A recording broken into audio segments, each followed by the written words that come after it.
Vaccines are a key part of any health routine and help strengthen your immune response.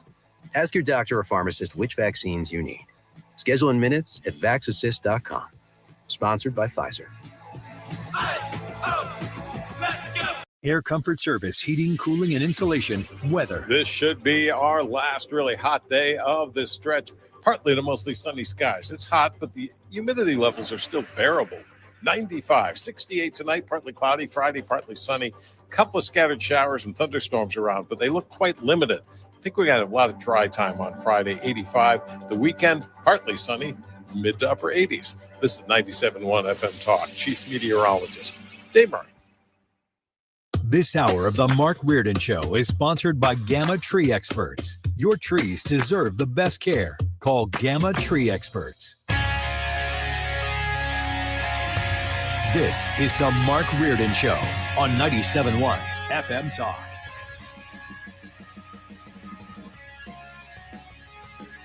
Well, good afternoon on a Thursday as we get closer to taking into the weekend. Unfortunately, we have no Sue Thomas today. She is off for a few days. I believe she's going to return next Wednesday. Fred, do you have that confirmed? That is confirmed. I think it's like a Thursday, Friday, Monday, Tuesday deal. Right.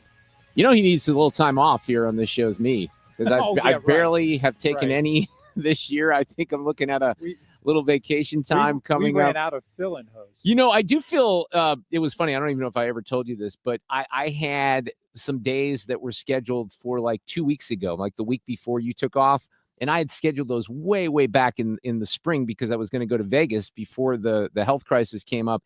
And then Trisha asked me, she's like, it was like a few days ago, hey, do you still lead off Thursday and Friday? And there was a part of me that wants to say, yeah, of course I'm going to take some more vacation days. But no, I did not do that. So I'm going to feel a little guilty if I have to take any more time off. I will, though. Don't worry. I will take some time off. Fred, as you know, as we were leaving the show yesterday, this Jimmy Kimmel story was breaking.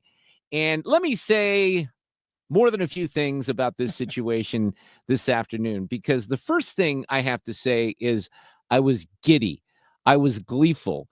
I had so much fun driving home because I couldn't help myself. I usually listen to Laura on Sirius XM, you know, her broadcast at 6, but I'm like, oh, I got to turn CNN in and I got to see what they're saying. And Brian Stelter's on cue, whining like a big baby about Kimmel. They're all in complete horror about this. Now, I try to apply some principles here to judging situations. So I'm not going to apologize for my giddiness. I'm not going to apologize for my, gleeful attitude. I thought it was just amazing. I do not like Jimmy Kimmel at all. He's not funny. Okay, these guys used to be funny, and he's gotten away with a lot of stuff. So for a moment, let's look at the business angle of this, and then I'll tell you where I'm a little uncomfortable, probably more than a little uncomfortable. You have a situation where earlier in the day yesterday, Nexstar Media, which owns dozens and dozens of stations, and apparently Sinclair Broadcasting, which also owns dozens of stations, threw a red flag up to ABC and said, hey, we're not airing Jimmy Kimmel's show based on what he said, the past couple of shows. It's disgusting. Our audience doesn't want to hear it. And we're not taking the show. This is about 40% of the country, if not more, where the show would be taken down. I love that because it's a business decision. The ratings have not been good. I mean, it's so funny when they talk about these ratings, they never include Gutfeld, who has 2.5 times the audience of these guys. So if we go back to what he said, and, I think you have to kind of be honest that this is not amongst a sea of revolting comments out there, not amongst the worst, but he goes on Monday. We hit some new lows over the weekend with the MAGA gang desperately trying to characterize this kid who murdered Charlie Kirk as anything other than one of them and doing everything they can to score political points from. All right, so he completely wrong, misguided. Then on Tuesday night, he goes on and he plays a cut of the president when the president's asked something about Charlie Kirk. By the way, the president, who has expressed an amazing amount of concern, remorse, has given attention to Charlie Kirk's wife and family, all this stuff. But because he pivoted at one point when he was asked the question about Charlie Kirk, he started talking about where he was. There was something, Fred, you remember, there was something that he was describing that was being built. So Kimmel didn't like that. And then on Tuesday night, he says this. This is not how an adult grieves the murder of someone he called a friend. This is how a 4-year-old mourns a goldfish. So a lot of attention on Kimmel. The business aspect of this is the ratings have cratered quite a bit. and he's been saying stupid things, and he's not funny. They decide that they want him off. Here is the problem. And this is where I'm uncomfortable, because when I try to apply the same principles here, there is a difference between this and Roseanne Barr getting kicked off her show. There's a difference between this and Gina Carano, okay, who got kicked off a Disney show. The difference is Brendan Carr, the FCC chair, had threatened action against Jimmy Kimmel. That is not acceptable in my world in any way, shape, or form, full stop. Then it shouldn't be acceptable to any conservative. Now, I'm gleeful still that Jimmy Kimmel is off the air. Don't get me wrong. I think you can make a strong case that there are several things that are true at the same time. Kimmel is losing money for the network, and affiliates had some problems with him already. There was not necessarily government coercion here, but there was a threat by Brendan Carr.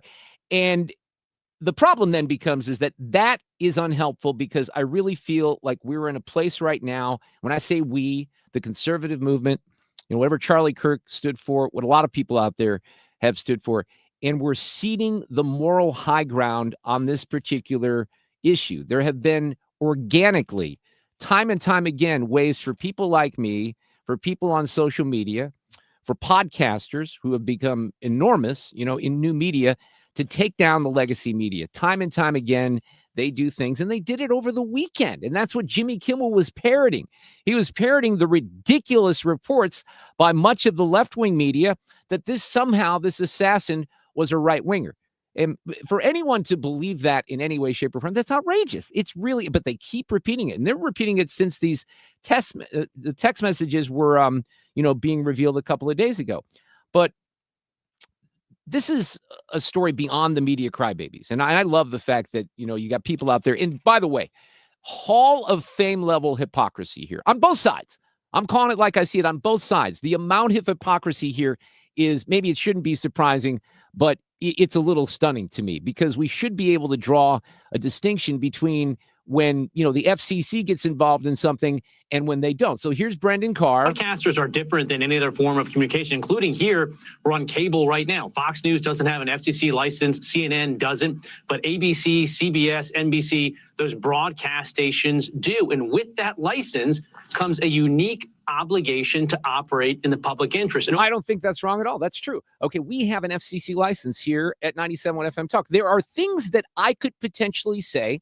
There are things that other hosts can say. There's profanity. There could be complaints from the audience, and they could write to the FCC, and our license could be in jeopardy. Believe me, Fred, you know this. We get emails all the time. There's always concern about what we might say that could lead to, some sort of community standards complaint against us. And I'm sure that we've gotten a fair amount over the years. And look, I've been on the radio, for a long time doing talk radio. There was an organized effort to take people like Rush Limbaugh out of the game. They targeted my advertisers over the years. So I know what it's like to be a bit of a target in the media game. But the FCC regulates broadcast stations. They don't, or they shouldn't, make threats about taking people off the air because of things that they don't like. So that's where I'm concerned. But let's go back to some of the hypocrisy here, because you have Chris Hayes over on MSNBC. This is what he says about Tucker Carlson being removed from Fox. So it was for the journeyman cable news host Tucker Carlson, just fired from his third network. He believed he could say anything, no matter how vile, no matter how disgusting, no matter how offensive, no matter how dehumanizing or belittling. And if you act like a sociopath over and over and over and over, you will become unpopular on the national stage. I think that's what happened. Boy, is he describing Tucker Carlson, or is he describing Jimmy Kimmel? So here's now what he says about Kimmel, right? He made the announcement Kimmel would indeed be taken off the air indefinitely. And this is just the latest chapter in Donald Trump's ongoing campaign to crack down on free speech, dominate the media, and essentially render the First Amendment meaningless. Okay, well, whatever. This is not cancel culture. And I think Dave Portnoy from Barstool Sports kind of puts it in very effective terms. Again, my only reservation about any of this whatsoever, I hope he never comes back to ABC. And by the way, this is going to get interesting, because, Fred, there's reporting right now where you have producers of other shows that are claiming they're not going to come back until Jimmy Kimmel's back. I don't see a path for him to return to the airwaves. He's apparently very pissed off, as you might imagine that he is. But this is different than cancel culture also. the problem is we've given, this is where I'm concerned, we've given the left this narrative now, which is going to kind of work, I think, because there's something to it when it comes to the government activity in this. But here's Portnoy talking about cancel culture. To me, this is not cancel culture at all. Like, what cancel culture is when you don't like somebody, say me, and then you're like, we want to get rid of Dave. So we're going to comb through everything Dave has said for the past 20 years, and we're going to find things we don't like that don't fit in this time period or whatever. Not just me, anybody. But that's cancel culture. Digging through old tweets, videos, things said to get rid of a person. Your goal going in, it's like, I'm going to get rid of this person I don't like, and I'm going to dig up everything that this person has done their entire life and find some smoking guns and put pressure on people to get rid of them. Yeah, so that has happened over the years. It's happened with athletes. It's happened with, other people who are going into politics. You go back to when they're 15 years old. There's something on Twitter. They say something stupid. They bring it back. I mean, we obviously saw a lot of this during the Me Too stuff, a lot of cancellations, even with allegations. There are certainly some of those people that deserve to be booted out because of their behavior. There were others, I think, that just got taken down in the whole movement. What happened in Kimmel, I would say, is consequences for your actions in real time, statements in real time. He made jokes that people didn't like. He tried to say that the assassin was part of the far right magnet. He's not. And then Sinclair Communications was like, this is garbage. Our people that we in our markets, they don't want to see this. We're preemptively pulling them off the air, kind of forced ABC's hand. Right, they did. They forced ABC's hand. But again, you take the backdrop of Brendan Carr and what he's been saying. And by the way, he was on Scott Jennings' radio show earlier this afternoon. He's going to be on. We air that show tonight. So maybe he'll have some updated comments. I think he was on with Hannity last night. But on the free speech issue, one more cut here from Portnoy. This is not a free speech issue to me. I've always said to our employees, listen, you guys can say whatever you want on your personals. You can do this, but your speech has consequences. If advertisers, if people start putting pressure on me because you're saying things that they don't like, this is a capitalist market. Like when the juice isn't worth the squeeze, decisions have to be made. Yeah, and that's happened. And it's happened in this market. And quite candidly, without going into details, it's happened on this radio station. Some people probably are aware. Here's a quote that's interesting. Should the government censor speech it doesn't like? Of course not. The FCC does not have a roving mandate to police speech in the name of, quote, public interest. That's Brendan Carr. That's Brendan Carr in 2019. But then we go back and forth with the hypocrisy. Here's Rolling Stone with an article they did. Why cancel culture is good for democracy. Here's another guy that says, I like a lot of these. I'm so scared of the slippery slope. Just imagine if Democrats banned Trump from social media, tried to throw him in jail, and used the FBI to target and censor conservatives. Scary. That's all true. That's all true. I have concerns with that as well. We have, I have a letter that was sent to Rupert Murdoch from, it's signed here by Chuck Schumer and Hakeem Jeffries, very concerned about Fox, demanding that some of the broadcasters at Fox be taken off the air because of their opinions. So they've put pressure on as well. But in Barry Weiss at the Free Press, they had a great editorial about this today, and we'll get into some more of this. And I'm very curious to see what some of my guests say about this afternoon. I really am. Curtis Houck from Newsbusters coming up next. We have Paul Mauro coming up a little bit later in the hour. Our friend Charles Lipson in the next hour. Duane Patterson from Hot Air in the 5 o'clock. We're off and rolling here on a Thursday edition of the Mark Reardon Show. Traffic from the 97.1 FM Talk Traffic Center.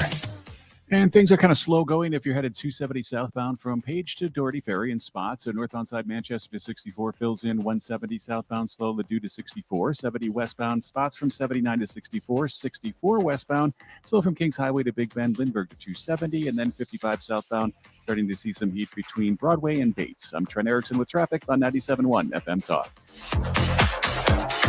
Enjoy your land the way you've always dreamed of. Learn more at MissouriBrushControl.com. Missouri Brush Control is helping landowners reclaim their property, manage vegetation, and clear land for better views. Enjoy your land the way you've always dreamed of. Missouri Brush Control, making acreage great again.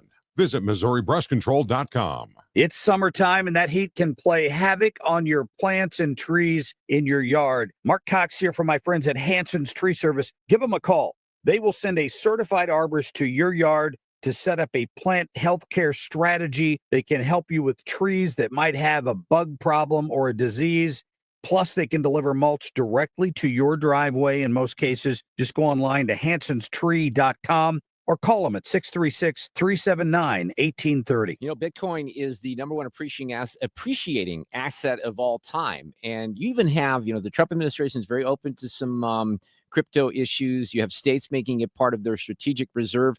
What is it all about? How can you understand it better? I have a path for a better comprehension into the world of crypto, and that's Bitcoin Ben, who is opening his 7th Bitcoin Ben Crypto Club here in St. Louis. He's from St. Louis. It's a natural fit. He was a truck driver. He got very curious about cryptocurrency. He educated himself. He went up on YouTube.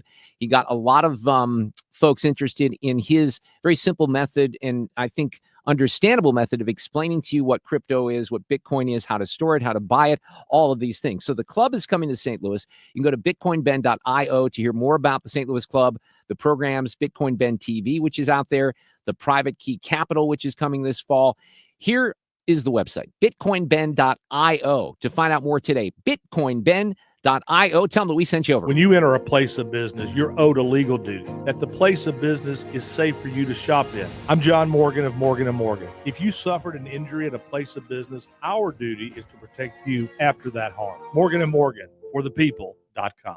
If you suffer from burning, tingling, or numb feet, pay special attention as we discuss neuropathy with Dr. Patton, D.C. Doctor, what is neuropathy? Peripheral neuropathy is nerve damage to the feet and legs. What are the symptoms? The symptoms are numbness, burning, tingling, pain, and loss of balance. Is neuropathy treatable? It's absolutely treatable, and we have amazing results. If you have burning, tingling, numbness, coldness in your feet or hands or balance issues, call us at Comprehensive Integrated Health today for a nerve damage screening. The screening will tell if you're at risk for serious complications and if you're a candidate for our cutting-edge treatment program. Don't wait until your symptoms are so severe nothing can be done. End-stage neuropathy leaves people confined to walkers, wheelchairs, and even amputations. The first 10 callers will receive a free nerve damage screening. Call 636-538-5188. That's 636-538-5188 for your free nerve damage screening. 636-538-5188. If you're trying to sell a home, there's only one agent in town that I trust, Mark and Neil Gelman of eXp Realty. My friends Mark and Neil have the best system to connect you to the best qualified buyers, getting your home sold fast and for top dollar. 314-336-1991. Go to thegelmanteam.com. You're listening to The Mark Reardon Show on 97.1 FM Talk, St. Louis Conservative.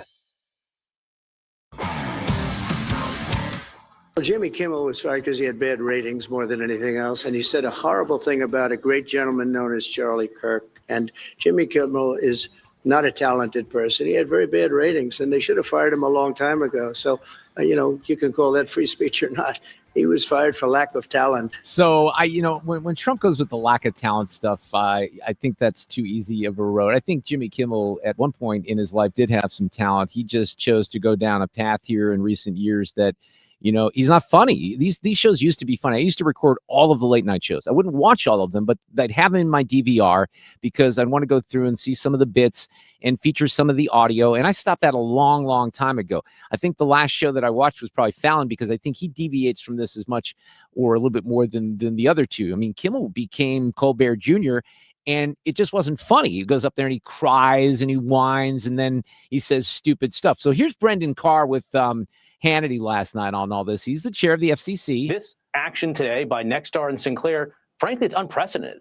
I can't imagine another time when we've had local broadcasters tell what we call a national programmer like Disney that your content no longer meets the needs and the values of our community. So this is an important turning point. And frankly, speaking of that, obviously, Charlie Kirk set out to change the country, to change the culture, and the results of his work are continuing to produce results, and that's a good thing. All right, so Curtis Houck is with us, managing editor of Newsbusters at the Media Research Center. They're the best at exposing media hypocrisy and journalistic malpractice, and you and I have not spoken about this issue, but I just did a monologue, and I must tell you, I was so happy when this happened yesterday.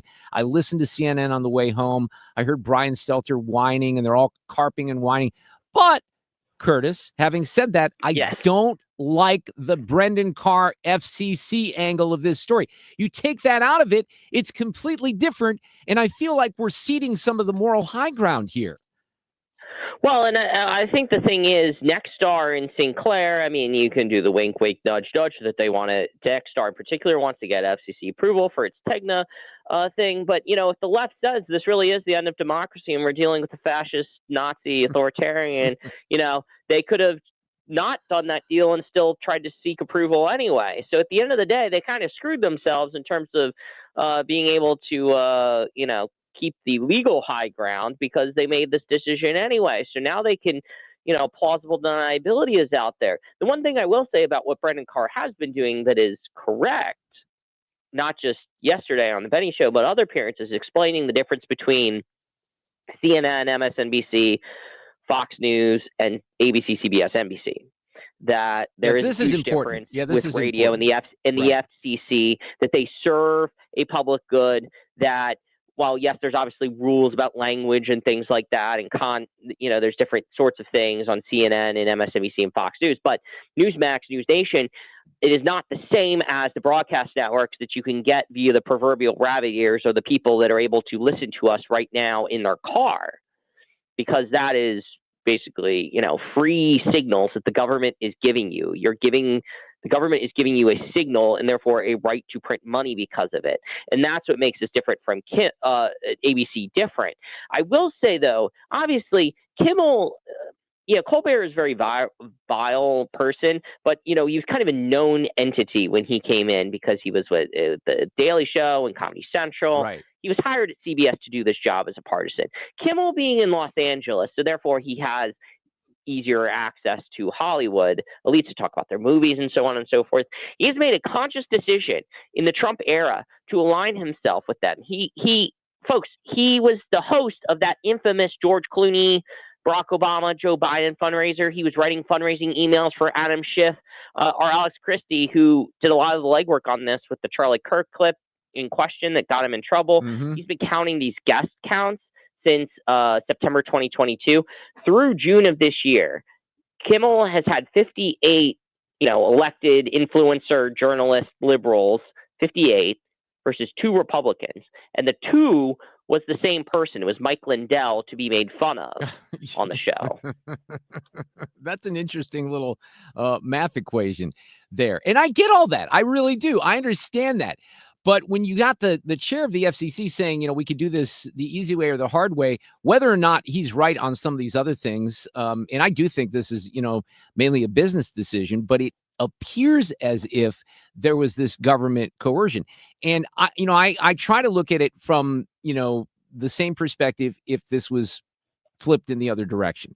And it's hard to do that, Curtis, as you know, because you don't have a bunch of conservatives on late night television. Well, you got Gutfeld, who smokes them in the ratings anyway. But if this was something that was happening with a Democrat president, and let's face it, they did do a lot of this stuff. And some of the people that they targeted, like Mike Schellenberger and Matt Taibbi, who have kind of come over to our side on the freedom of speech issue, they're a little concerned about this one.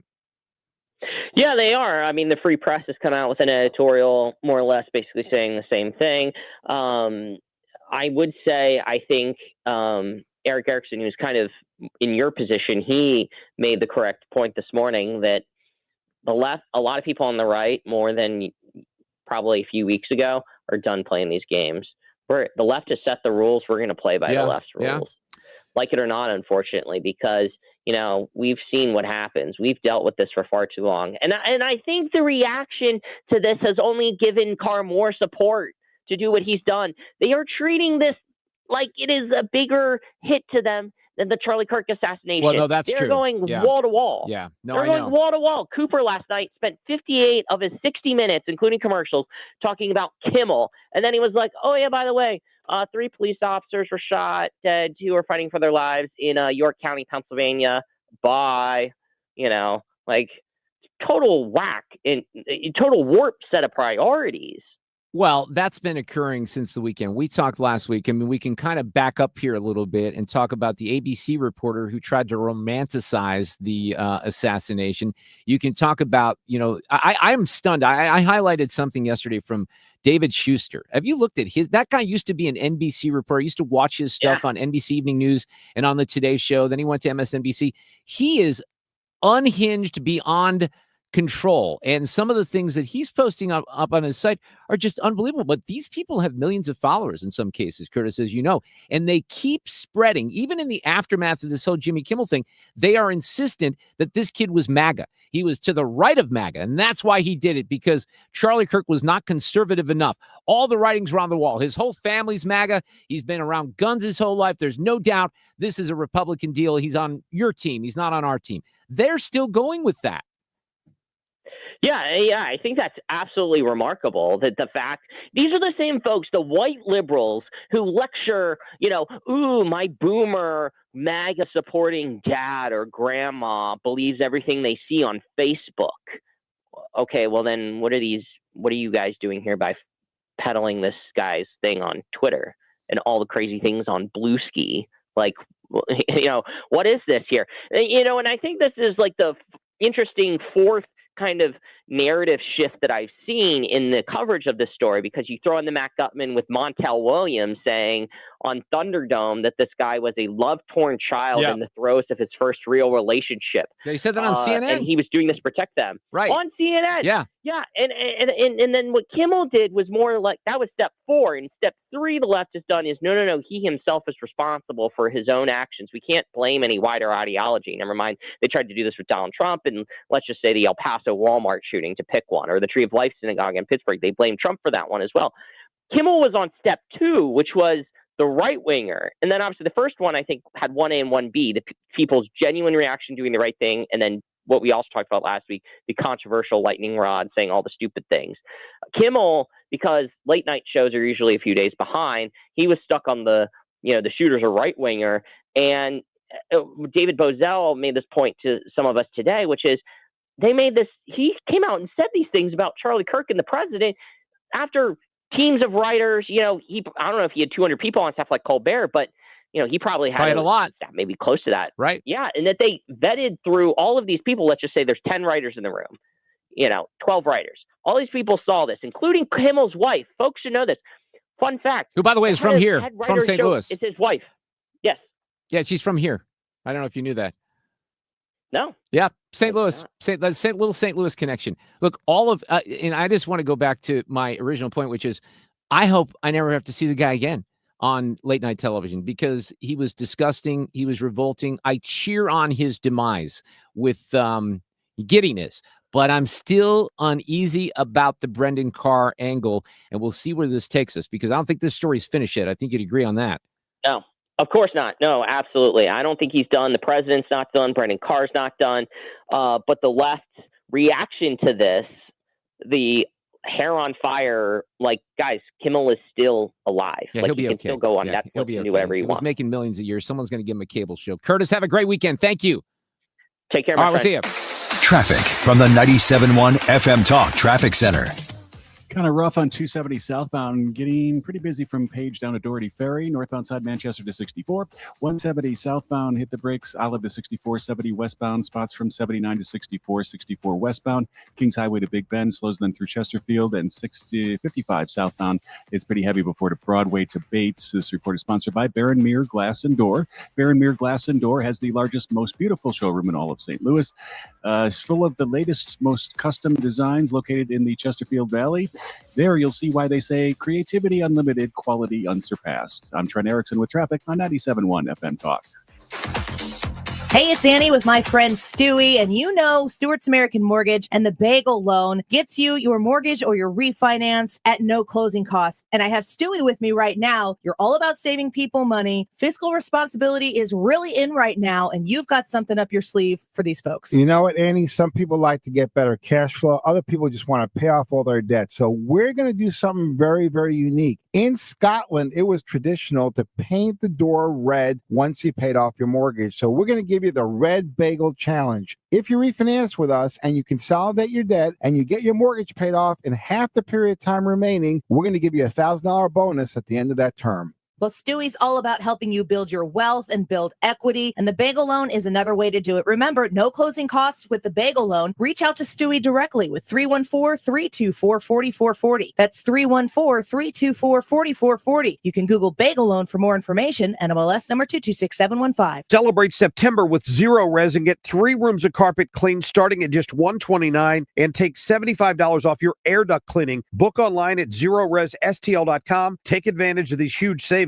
Spell it forward or backwards, it spells the same. Zero Res. Diabetes, high blood pressure, anxiety meds, everyone's on them. If you're a 40-year-old male, maybe a bit porky, and you may even have type 2 diabetes, $1 million of term life insurance may only cost you about $100 a month. Call Term Provider. Speak with Big Lou at 800-239-1749. Big Lou will find a term life policy for you even if you have type 2 diabetes, are overweight, or have high blood pressure. Term Providers help thousands of people like you who think they can't afford term life insurance. To buy $1 million of affordable term life for you, all you need to do is call Big Lou at 800-239-1749. Lou will make sure the scales are tipped in your favor. Call 800-239-1749. Big Lou will answer your call and work to fit you into a term life policy that you can afford. Remember, Big Lou's like you. He's on meds too. For affordable term life insurance, call 800-239-1749. 800-239-1749 or biglou.com. There's a lot on the line in divorce. This is Joe Cordell of Cordell & Cordell, the largest family law firm in the country, with over 35 years of helping clients navigate divorce. Divorce touches all areas of your life: your home, savings, retirement, and of course, kids. So when you find yourself facing divorce, you need a partner you can count on. If you are facing divorce, contact Cordell & Cordell today at 1-855-GET-LEGAL. The choice of a lawyer is an important decision and should not be based solely upon advertisements. 600 Kelwood, St. Louis.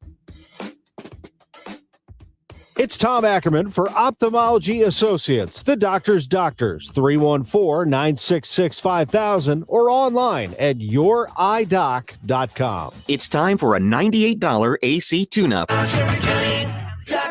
This portion of the show at 3:34 is sponsored by Jerry Kelly Heating and Air. Built on backbone, not buzzwords. 97.1 FM Talk, St. Louis Conservative.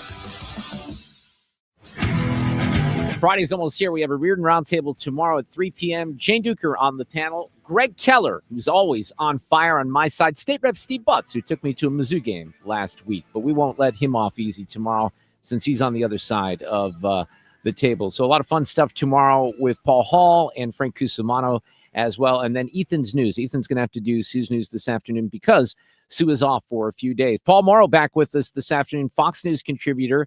And, of course, he writes a great website, writes on a great website that he founded, the opsdesk.org. Paul, how are you this afternoon? Doing good, Mark. How are you? I'm good. Let's just start here before we get into some of the things related to the assassination with your you have to have some thoughts on the Jimmy Kimmel thing. I was just leaving the air last night when this was all breaking, and I've talked about it here a little bit on the show. My position is I do not like the Brendan Carr aspect of this, the FCC getting involved in the pressure. I completely understand, a business decision that I think was made here by ABC, but boy, this has got some people riled up, hasn't it? Yeah, it does. And, I think that there's a couple of things going on. As you say, you mentioned the business aspect of this. They don't want to carry something that is potentially going to hurt their bottom line. And also there's a couple of pending deals here, as I understand it. I think particularly Sinclair is looking to merge with another company, and they're worried about this damaging their bottom line. But I'm going to go someplace else that I am not hearing elsewhere yet. And that is that we know that Colbert was losing $30 million a year because it was just so overstaffed and everybody was entirely overpaid. And I got to wonder exactly what it is that Kimmel was making. Now, these numbers are hard to come by, but you can Google around and get to some rough estimate. And I find it very, very hard to believe at this point that that show is actually turning a profit. And I don't know that. I'm just speculating. I want to be clear. But if Colbert was losing $30 million a year, those shows are roughly commensurate in terms of what they would pulling in terms of viewership. Yep, that's right. And, I got to say to myself, is all of this covered just for them to get out from under this? And I would just end by take a look at the Disney, which is the parent company here of ABC. Look at their 5-year stock trend, their 5-year stock chart. and it'll give you some idea of where things are going with them. And I got to tell you, were I a shareholder at Disney, and I'm not, to be clear, but were I would say good riddance. Let's hit reset and maybe make me some money. Yeah, because, but see, the problem is, and I agree with all that. The problem is that I feel like we've been making so much, headway on some of this media nonsense that's out there. And this kind of, I said this earlier, kind of seeds the moral high ground to a certain extent because of the Brendan Carr aspect. Because I think if you take Brendan Carr out of it in the FCC, this is, who could complain? I mean, they still would, right? They'd still complain about it. But the whole free speech argument and the government censorship, narrative would fall away. By the way, on the Disney front, obviously, Bob Iger, who used to run the company, comes back in, and he has made a lot of changes. I mean, he's trying to point the company in a different direction. So this maybe is not as shocking as it would have been before they brought him back in to right the ship at Disney and ABC and all these other properties as well. All right, hey, Paul Mauro, you went to Utah. You were on assignment for Fox last week after all this happened, weren't you? I was indeed. Yeah, I was actually down in Florida to cover the Ryan Ruth thing, and I got the call. It all happened while I was in the air. And next thing I know, I was on a red eye to Utah, and I was out there on the ground for the initial stages of it until I forget about 3-4 days I was out there. So what do you make? Here we go to circle back to Jimmy Kimmel and the whole reason he got in trouble with this narrative that seemingly is still out there on the left, that this guy was somehow to the right of MAGA and to the right of Charlie Kirk, and that's why he got rid of him. I think that narrative has blown up quite a bit, especially with the text messages that were read a couple of days ago. I've even seen conspiracy theorists say, oh, the FBI made all that up. They typed it out like a script. But where are we on all of that right now? Well, one thing I would say is that it's unfortunate that we're in a position where we can't trust what we're seeing reported, especially vis-a-vis our security agencies. But, can you blame people? Because we have just been taken in so often over the last few years from the federal government and the security agencies, particularly the FBI, because of their leadership, not the rank and file. I always make that distinction. I know too many good agents. But after Crossfire Hurricane, where it just became a thing where somebody threw out an idea and they just all screamed in the echo chamber because they couldn't take the fact that they lost to Donald Trump, and then it just became received wisdom. Then you have things like the auto pen, Biden's dementia in a general sense, the Hunter Biden laptop, some of the stuff relative to COVID. Let's remember that all these people who are so upset right now on screaming First Amendment were nowhere to be found when the Biden administration was shutting down any speculation about the efficacy of the vaccines. So I think that people's jaded attitude can be somewhat understood and perhaps forgiven here. That said, I think in this instance, they're wrong. Having been out there, had good sourcing, it really does look like it went the way we are hearing. Doesn't mean, however, that the entire thing is buttoned up. There could be other people involved. As far as whether the roommate knew anything, we have to wait and see. Right now, the roommate's cooperating, so I think they have that person where they want him. But I think we have to see what develops in terms of the online investigation. And the example I always use is the example of that guy Bartkus, who blew himself up in a car and destroyed a fertility clinic in California a couple of months ago. And everybody forgot about that, moved on. Some nut blew himself up, tried to destroy a fertility clinic in an effort to depopulate the globe. And yet the FBI kept going, and they got a co-conspirator who was in fact overseas. He came in from, I believe, Poland. They grabbed him at JFK. So the point is that there's a lot of online and forensic stuff that's going to happen now, most of it digital, and that doesn't mean the case is over. I mean, was he so delusional when he said, it sounded like he thought he was going to get away with the whole thing and he'd be able to keep it a secret if only he had not left the 30-06 behind. Yeah, and his DNA and all that video. He was just nowhere near as smart as he thought he was. This is the thing. Menchione thought similarly. They think that they're very, very clever, I think, because they get into these chat rooms and on these internet forums. And as the term we used to use in the intelligence world is, it becomes a self-licking ice cream cone. You start to begin to believe your own nonsense. And the one thing I would just say is these days, It is very, very hard to get away with murder, to get away with a serious crime in any populated area if the police, it's a big if the police have the resources to investigate it. There's so much video, there's so much digital stuff out there that you can really piece a lot together. And if you think that you're going to defeat the collective wisdom of all these police agencies with all these resources, you're not. And we keep seeing it proven time and again as we all moan about the big brother aspect of our lives, which is there. I'm not denying that, but an upside to it is the fact that we're catching people. One of the things that was weird in the whole email exchange, text exchange rather, was that, he refers to the assassin refers to the etchings on the bullet casings. That's weird to me that the roommate would know that he's doing that and not say, hey, what's that all about? Right? Sure, especially with the callback to Mangione. So you'd have to say to yourself, if you see that, why are you doing that? You're not going out target shooting or hunting squirrels by, and etching the bullets. And then the other thing relative to the roommate, and that's why I said, we don't know where they're going with the roommate. I wouldn't be surprised if the roommate is arrestable, but they're leaving it alone because they have some leverage. And as an investigator, there's nothing like having somebody right there who can tell you what went on. You can have all the digital forensics in the world. But the other thing is the fact that if you caught it in the press conference, it was a subtlety, but the prosecutor said something like, we have a photograph of the note. That's right. That Tyler left. And so that argues to me that very, very good chance that the original note was destroyed. Technically, you could have a destruction of evidence charge because I assume the note was a confession. So he would have the knowledge, that is the roommate would have the knowledge that, okay, this confesses to a murder. Let me get rid of this, but seems to have taken a photo of it for some reason, maybe for self-protection. But of course, that would not assuage that. But from what I'm hearing and reading between the lines, I think they have the roommate where they want him, and they would prefer to have that person as a cooperator and potentially a witness than to charge that person. Now, even if they do charge him, they may cede to a sentence of nothing carceral, probation or something like that, because they want him as a witness, because for all we know, this Tyler Robinson is going to go to trial.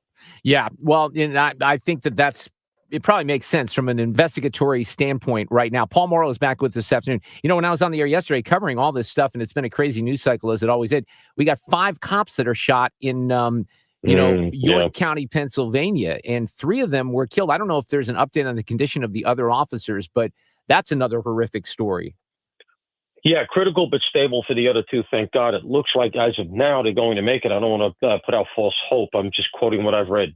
Critical but stable. And usually when you get that kind of and if you get them to the hospital in time and you can say something like that, medicine is so good now. The nurses and doctors are so good that usually, they're gonna pull through.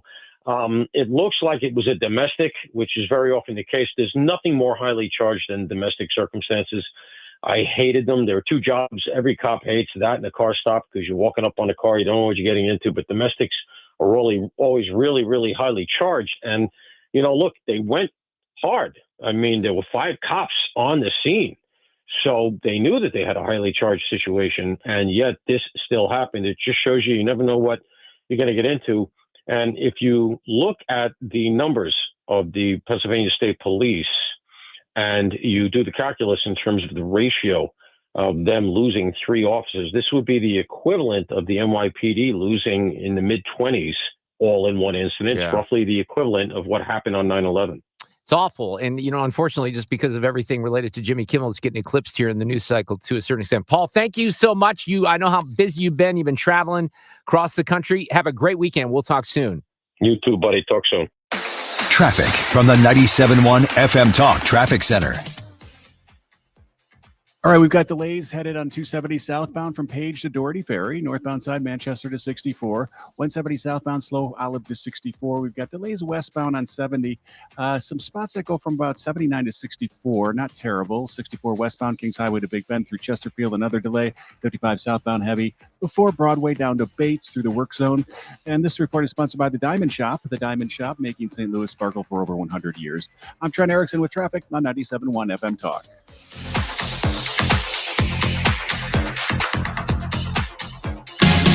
Bold, unapologetic, unfiltered. The Mark Cox Morning Show is covering the issues that matter to you. From borders to school boards, Mark Cox is St. Louis conservative. I want to talk about Susan L. Ward, who is a family practice attorney here in the St. Louis area with a brand new office at 270 in Manchester. I know they're very proud of. Susan would tell you that if you're looking for a lawyer like her, divorce attorney, things that happen in the aftermath of divorce, interview them like I would interview a guest here on the show. If you want to make sure that you're on the same page, look, if you get in the room with Susan, one of her team members, it doesn't feel right, well, then you move in another direction. I think it's going to happen in the opposite direction, but it's important to ask questions. And it's also important to reach out as soon as you think there are issues that might need the help of a family practice attorney. So you can call them at 314-783-9400. If you go to the website, it's very easy, very user-friendly website, stlfamilylaw.com. There's a confidential consultation form. You submit that. They'll get right back to you. They have a blog up on that website, some other information about what they do and how they do it. So the website is extremely helpful. If you need help in that area of the law, I highly recommend Susan L. Ward, stlfamilylaw.com, the focus on family law and the emphasis on you. Have you been notified that your subsidy for Obamacare health insurance is going away? Well, you can leave now while you're still healthy and qualify for much better individual plans. Greg Hammonds at greghammonds.com has been helping people get affordable health insurance with great coverage for over 35 years. Greg offers private health insurance plans that are not on the ACA marketplace. You can pick your doctors. For most claims, you won't even pay a deductible, and they're 30 to 60% lower cost than Obamacare. One more thing, there's no tax penalty at the end of the year. Greg even has plans that are guaranteed acceptance. If you pay for your own health insurance, you're uninsured, you're on COBRA, or your employer coverage is just too expensive, call Greg at 314-794-7784. That's 314-794-7784. Or go to greghammonds.com. That's greghammonds.com. He can custom design a plan by you, not the government. Mark Cox here. Let me introduce you to my friends at the Lit Cigar Lounge in St. Louis, where luxury meets comfort. Premium hand-rolled cigars, an extensive selection of rare bourbons and whiskeys and craft cocktails. It's comfortable for non-smokers, too. They have a state-of-the-art ventilation system. They have private lockers and live music every Friday night, perfect for date nights or business meetings or just winding down. Visit litstl.com. This is Todd Krentz with Krentz Financial Group. For over 6 decades, we have helped St. Louis families and businesses plan with purpose and live with confidence. Selling your business is a major milestone. Before and after the sale, our role is to help cut through complexity and create a clear financial strategy focused on your legacy. We often coordinate with your attorney and CPA to ensure everything is aligned so your plan not only fits today, but continues working for you in the future. Your goals, our mission. Start today at kfgadvisors.com. Securities offered through Raymond James Financial Servicing. Member FINRA/SIPC. Prince Financial Group is not a broker-dealer. Are you looking to hire? ZipRecruiter finds the best candidate for your job fast. Try ZipRecruiter for free at ziprecruiter.com/free. That's ziprecruiter.com/free. ziprecruiter.com/free. He's not here to play nice. He's here to make you think.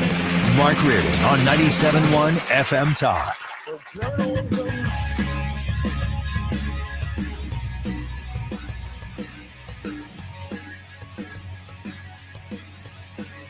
All right, I may have accidentally hit a soundbite there over the commercials, and I apologize for that.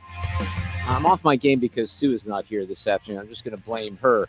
One of the things that I want to kind of tie in here with the free speech issue with Kimmel, and I made it clear from the beginning here, I'm so happy he's gone. I hope we don't ever have to see him again. He's not funny. His ratings were in the tank. I don't like the government intervention here because one of the things that I think Curtis Houck earlier referenced this. One of the things that happened here is he made some stupid comments on his show, and there's no doubt about that. And even in the Free Press, Barry Weiss and the gang say the host appears to have been so isolated in his blue sky bubble that he actually believed that Tyler Robinson was a man of the right when all the evidence suggests just the opposite. If ABC on its own had fired the host for clueless material, that would have been entirely within their rights. But that's not what happened.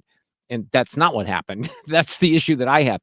Instead, FCC Chair Brendan Carr, who I'm a fan of generally, by the way. He's been out there. I followed him on Twitter when he was just a board member, and he would say things that certainly made a lot of sense. But he goes on Benny Johnson's podcast yesterday, and he offers Disney ABC a choice. He says, we can do this the easy way or the hard way.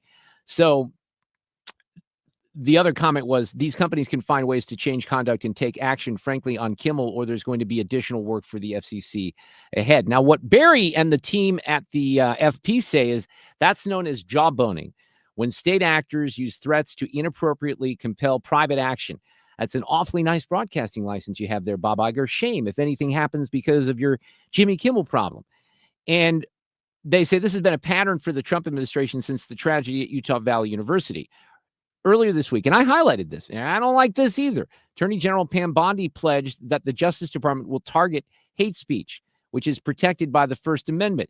No, Pam Bondi, you are not going to target hate speech, because if someone else is in the Justice Department, if Gavin Newsom is president, this is what happens sometimes, and I don't think a lot of conservatives think through these things and what the implications would be. And I get that turnabout is fair play, and we've been on the losing end of all these deals for a long time. But as they say in the Free Press, when a network drops high-profile talent hours after the FCC chairman makes a barely veiled threat, then it's no longer just a business decision, it's government coercion.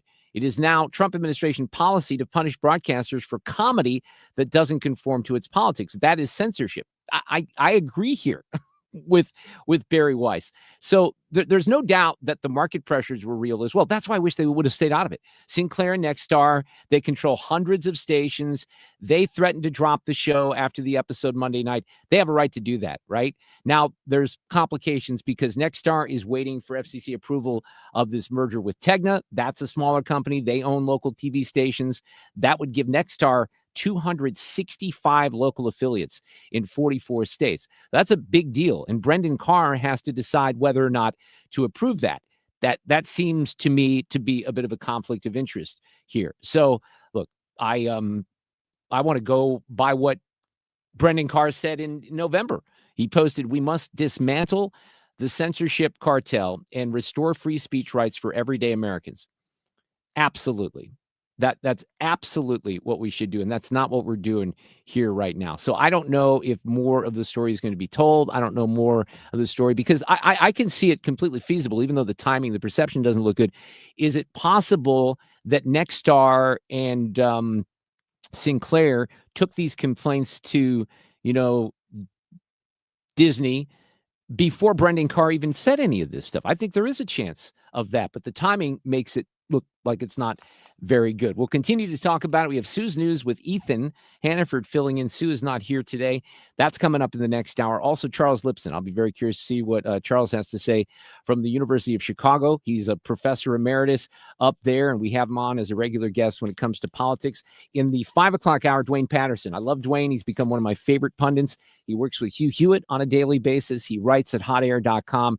He also contributes on his own podcast, Duane's World.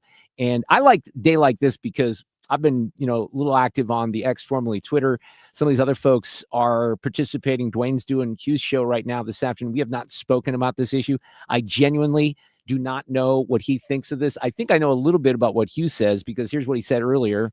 The United States has the most robust speech protections in the world. That does not excuse Jimmy Kimmel's idiocy on Monday night. And ABC is a private company and operate in a regulated world on a broadcast network using the public spectrum. So they have an even higher obligation to the public. But I think what ABC was anticipating is they're going to lose half to 3/4 of their audience, and the advertisers are going to flee because Kimmel simply lied about Charlie's murderer.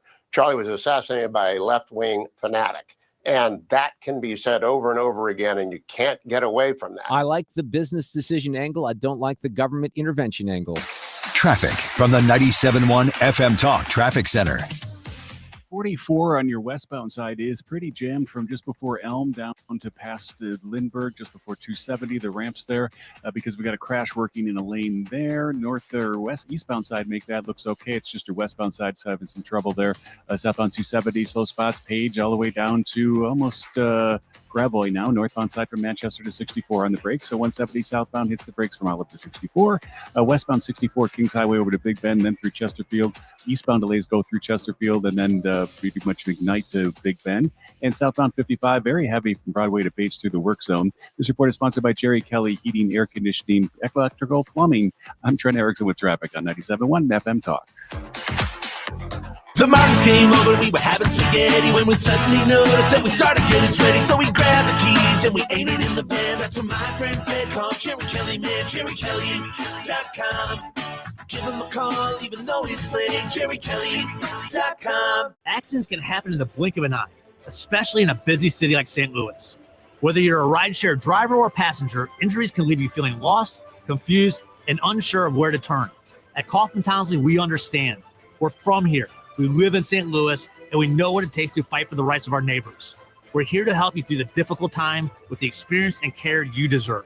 Kaufman Townsley, real people, real results. Call 314-500-5000.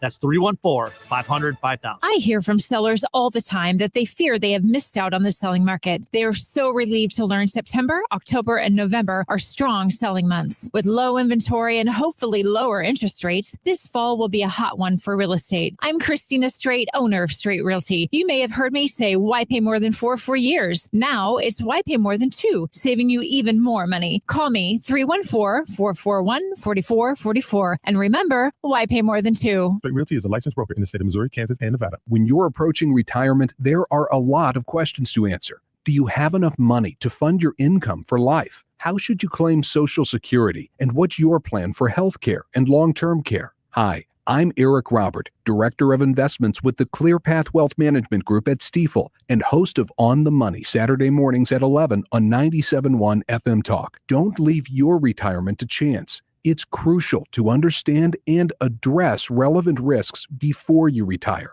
Our team can help you get organized, guide you through critical retirement decisions, and create an investment portfolio designed around your needs. To schedule your free retirement plan consultation, go to clearpathinvesting.com. That's clearpathinvesting.com, or call us at 636-695-2650. That's clearpathinvesting.com or 636-695-2650. Stifel Nicholas and Company Incorporated, member SIPC and NYSE. Attention St. Louis Medicaid residents in need of care at home. If you need assistance with daily activities, you can receive in-home care from a loved one that lives with you and they get paid. Through Medicaid, Freedom Care allows you to choose who provides your care at home in St. Louis and they get paid weekly. Available to eligible Medicaid members in St. Louis.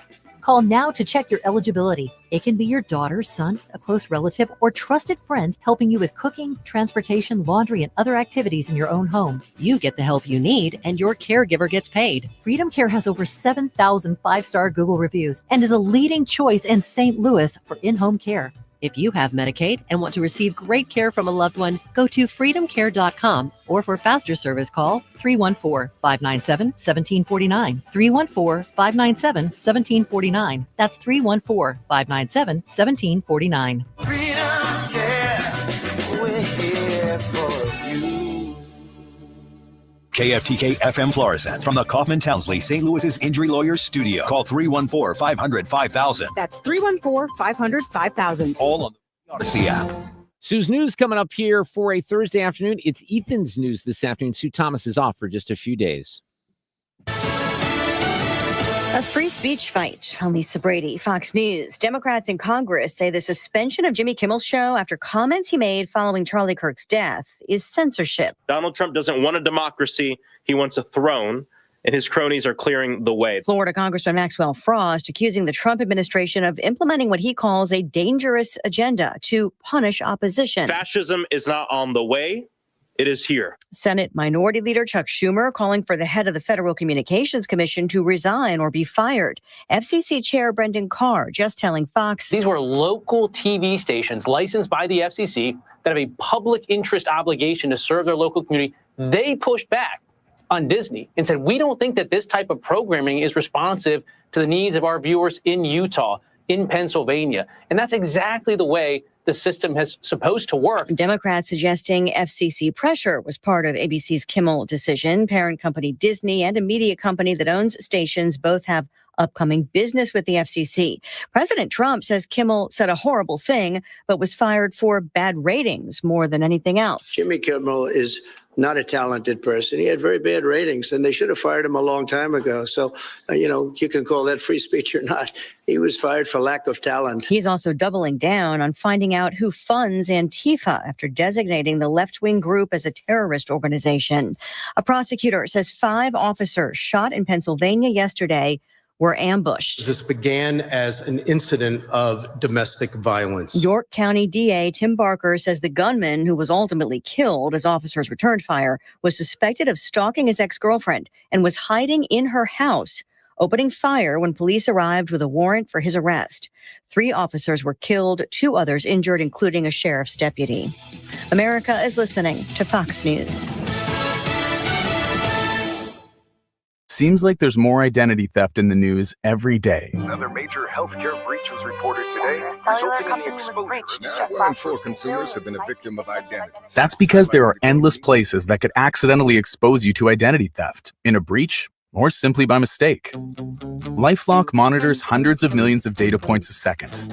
If your identity is stolen, we'll fix it, guaranteed or your money back. Save up to 40% your first year with promo code NEWS at LifeLock.com. Terms apply.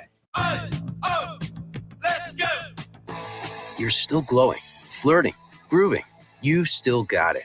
But your immune system weakens as you age, making it harder to fight flu, pneumococcal pneumonia, RSV, and COVID-19. Vaccines are a key part of any health routine and help strengthen your immune response. Ask your doctor or pharmacist which vaccines you need. Schedule in minutes at vaxassist.com. Sponsored by Pfizer. Air Comfort Service, heating, cooling, and insulation, weather. Our 90-degree weather gets out of the picture, but we're still a little bit on the warm side right through the weekend. Mostly cloudy skies this evening. Could be a shower or a thunder shower way late tonight, way after midnight. 80s this evening, 68 for the low. Friday, partly sunny, couple of showers here and there, maybe a thunder shower. 85 for the high, couple of showers Friday night, 65. And Saturday, partly sunny. This is 97.1 FM Talk. Chief Meteorologist Dave Murray. This hour of the Mark Reardon Show is sponsored by Gamma Tree Experts. Your trees deserve the best care. Call Gamma Tree Experts. This is the Mark Reardon Show on 97.1 FM Talk.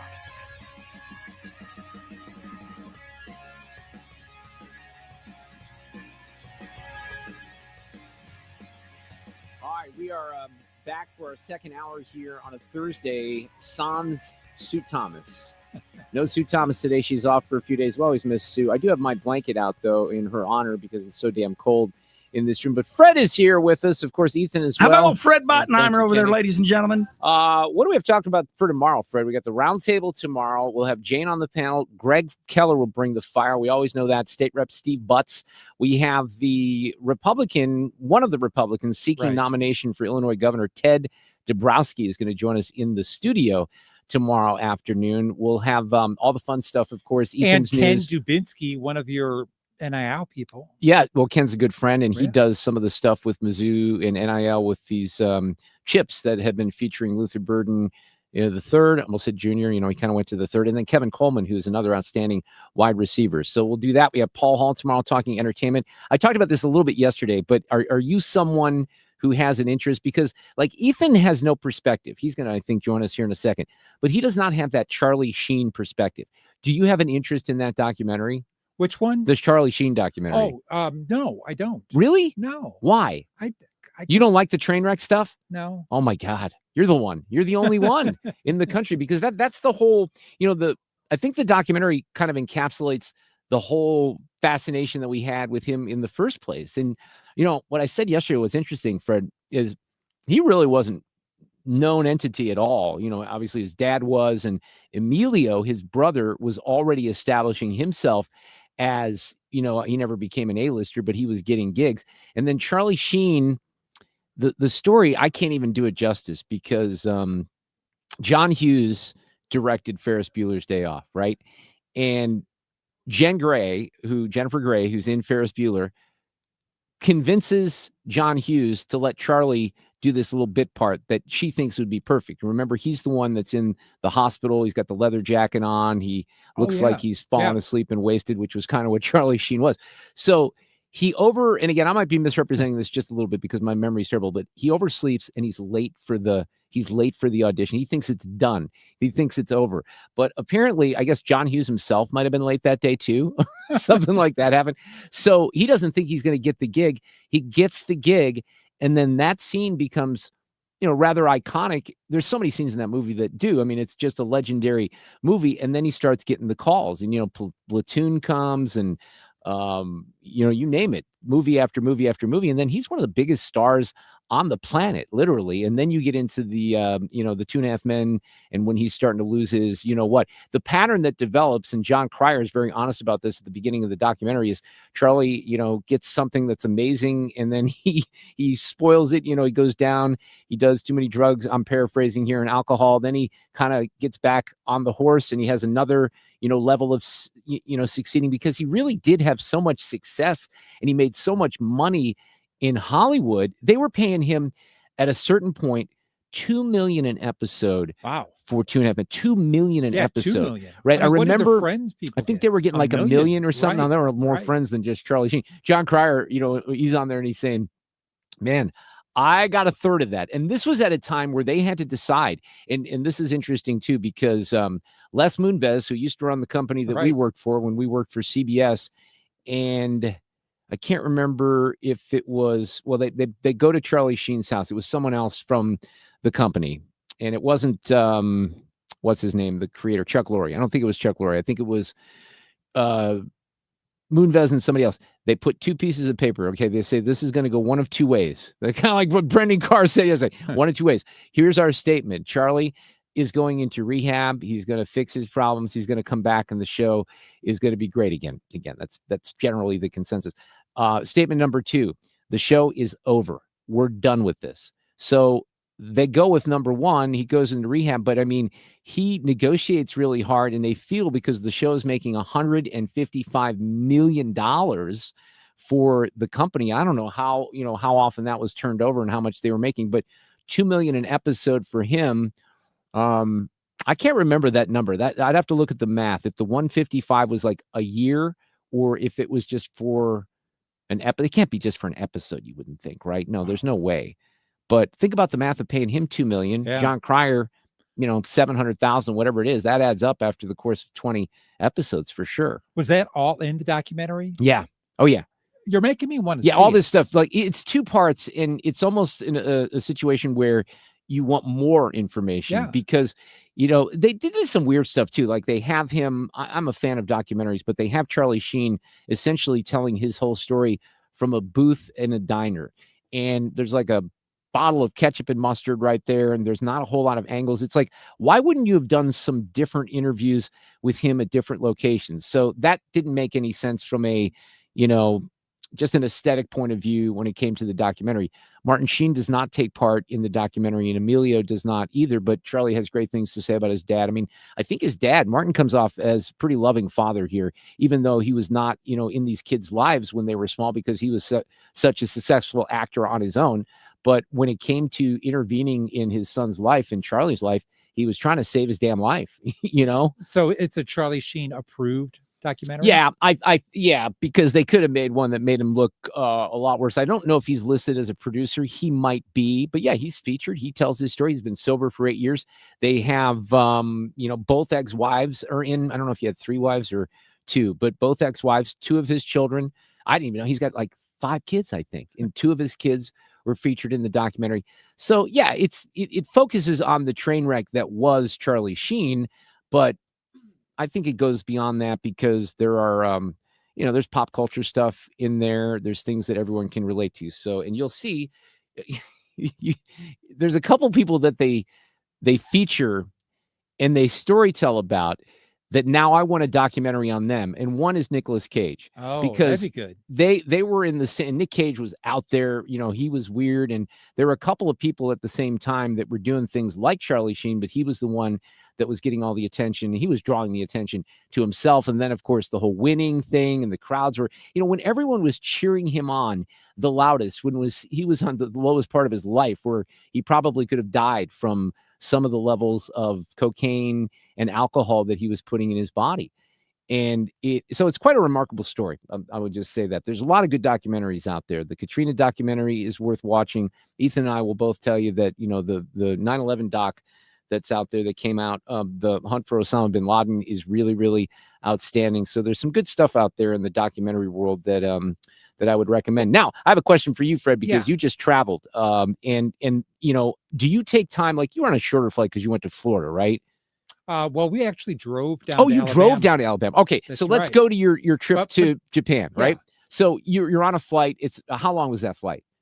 Well, 10 hours. Okay. Or something like What did you watch? Did you watch anything entertainment wise? What did you watch? Watched Conclave. Okay, so but you watched it. Did you watch it on your iPad or one of your devices? It was provided by on the back of the seat. Right. Okay. Did you notice, this is where I'm getting to on here. So occasionally I won't really watch a movie on that screen if I don't have to, because I have my iPad, but every once in a while on a longer flight, I'll be like, oh, that movie's up there. Right. I'm going to press it and put the stupid, earbuds in that they give you and not really enjoy it anyway. But there was a story that was in the Washington Post last week, and this kind of surprised me. Now, I've seen people do this, and I do it occasionally because I'm interested. You know how you have on the back seat, you have options. You can go to a screen that shows you the flight track, right? Yeah. So like if you're on a longer flight in particular, you press that thing and you're like, I got 8 hours left. So listen to this. So this story in the Washington Post says, Nicole Sunderland doesn't have to ponder the in-flight entertainment options when she looks at the screen on the plane seat in front of her. She'll be watching the map. Thank you very much. She says, I'll fly to Qatar for 14 hours and that map will be on the entire time. She's 41, a content creator and a consultant who splits time between DC and Phoenix. She says flight attendants don't always understand. Sometimes they'll reach in and be like, do you want us to turn it off? And she says, no, just leave it on. But they say that she's part of what they describe as a robust group of flyers who keep their eyes on the plane's progress. The practice got a blast of publicity last year amongst a social media trend that featured travelers, mostly men, staring straight ahead at maps or blank spaces during long trips to prove something. They say Elaine Bennis, who asked her boyfriend David Putty in the episode of Seinfeld, you're just going to sit there staring at the back. We should have had Ethan pull this. You just sit there staring at the back of the seat. Yeah, he replies, staring blankly ahead with a satisfied look on her face. That goes way back. Yeah. But I guess this is like a trend. I think I'm one of those people. Yeah, but you're not staring at it the whole time, are you? But, the only thing I watched was Conclave. I really got caught up into watching where the plane was and watching its speeds, because you could see the speed that the plane was going. Right. No, I know. I mean, I was in seeing how many miles were left. They say that the in-flight map provider is on more than 90% of airliners. About 68% of passengers open the map on the seatback screens. 20% view only the map. Ethan, you want to weigh in on this one? You can also, I think this was Delta that I remember doing this. You can see the point of view from the pilot's seat. Right. Where you can look to the left and what's the view? What is the pilot seeing? You can look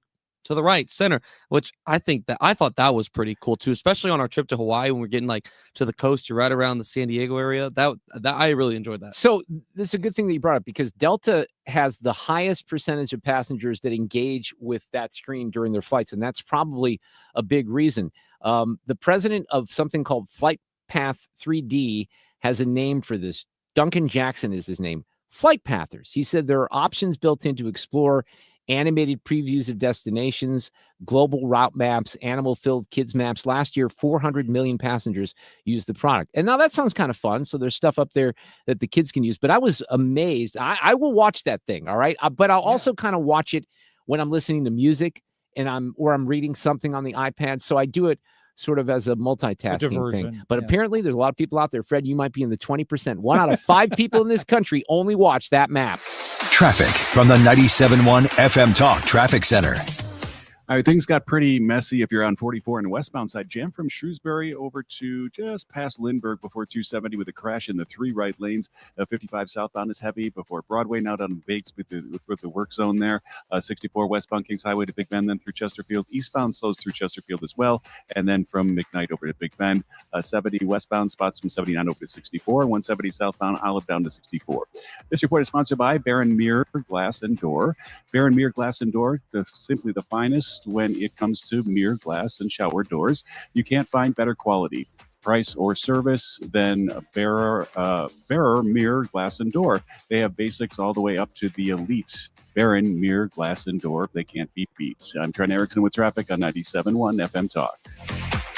Ethan, what do you think about this game tonight? I mean, you got the Bills, but then you got the Dolphins, and they're just awful, aren't they? You're just, it's not it hasn't looked good, I'll say, for the Dolphins through the first 2. So I don't know. Maybe Tua and the guys can turn things around tonight. Here's a way to still enjoy the game tonight, despite the Dolphins perhaps being the worst. Although this is a trap game for the Bills, but Underdog Fantasy is where you can have a lot of fun, no matter how good the Dolphins or the Bills play, because you can go on Underdog and just very easily choose whether your favorite players, whether it's Jared Allen or Tyreek Hill or Tua or anyone else involved, not only in the game tonight, but into the weekend, because you don't just have to make selections with the champions picks on one game. If you get your entries right on Underdog Fantasy, you can win up to 5,000 times your cash, and you can play with as little as $1. It all gets started by downloading the app, picking a username. You deposit a little money. When you play with your first $5 and you use the promo code MarkR, they're going to give you an additional $50 in bonus funds right into your account. Again, the promo code is MarkR. Millions of fans have already won billions making plays on Underdog. Will you be next? Must be 18 plus and present in Missouri. Terms apply. See assets.underdogfantasy.com/web/play and get terms _DFS_.html for details. Concerned with your play, call 800-GAMBLER or visit ncpgambling.org. This is James Hawkins, president of Golden Oak. I am excited to announce the opening of Golden Oak Premier Realty. We're your one-stop shop for financing and buying your home. Not moving, rates are low, and your home's equity is higher than ever. Refinancing with Golden Oak now can save you thousands. Whether you're buying, selling, or refinancing, call Golden Oak today. Golden Oak Landing, short my blues. NMLS 114937. Celebrate September with Zero Res and get 3 rooms of carpet cleaned starting at just $129 and take $75 off your air duct cleaning. Book online at ZeroResSTL.com. Take advantage of these huge savings. Spell it forward or backwards, it spells the same. Zero Res. Hey, can you blow up some balloons for Jack's party? I can't. I'm so congested. You need Sinex Severe from Vicks. Sinex Severe nasal spray. Yeah, just Sinex. Breathe. Sinex Severe instantly relieves nasal congestion and works 6 times faster than nasal decongestant tablets. The 12 hours of relief allow you to get back to the moments that matter without congestion. Daddy, we need more balloons. On it. Try Sinex Severe from Vicks. Just Sinex. Breathe. Use as directed. It all comes down to this, folks. Yep, the entire season is on the line. But my throat has officially thrown in the towel. Sounds like you need Vicks VapoCool drops. They're max strength and vaporize sore throat pain.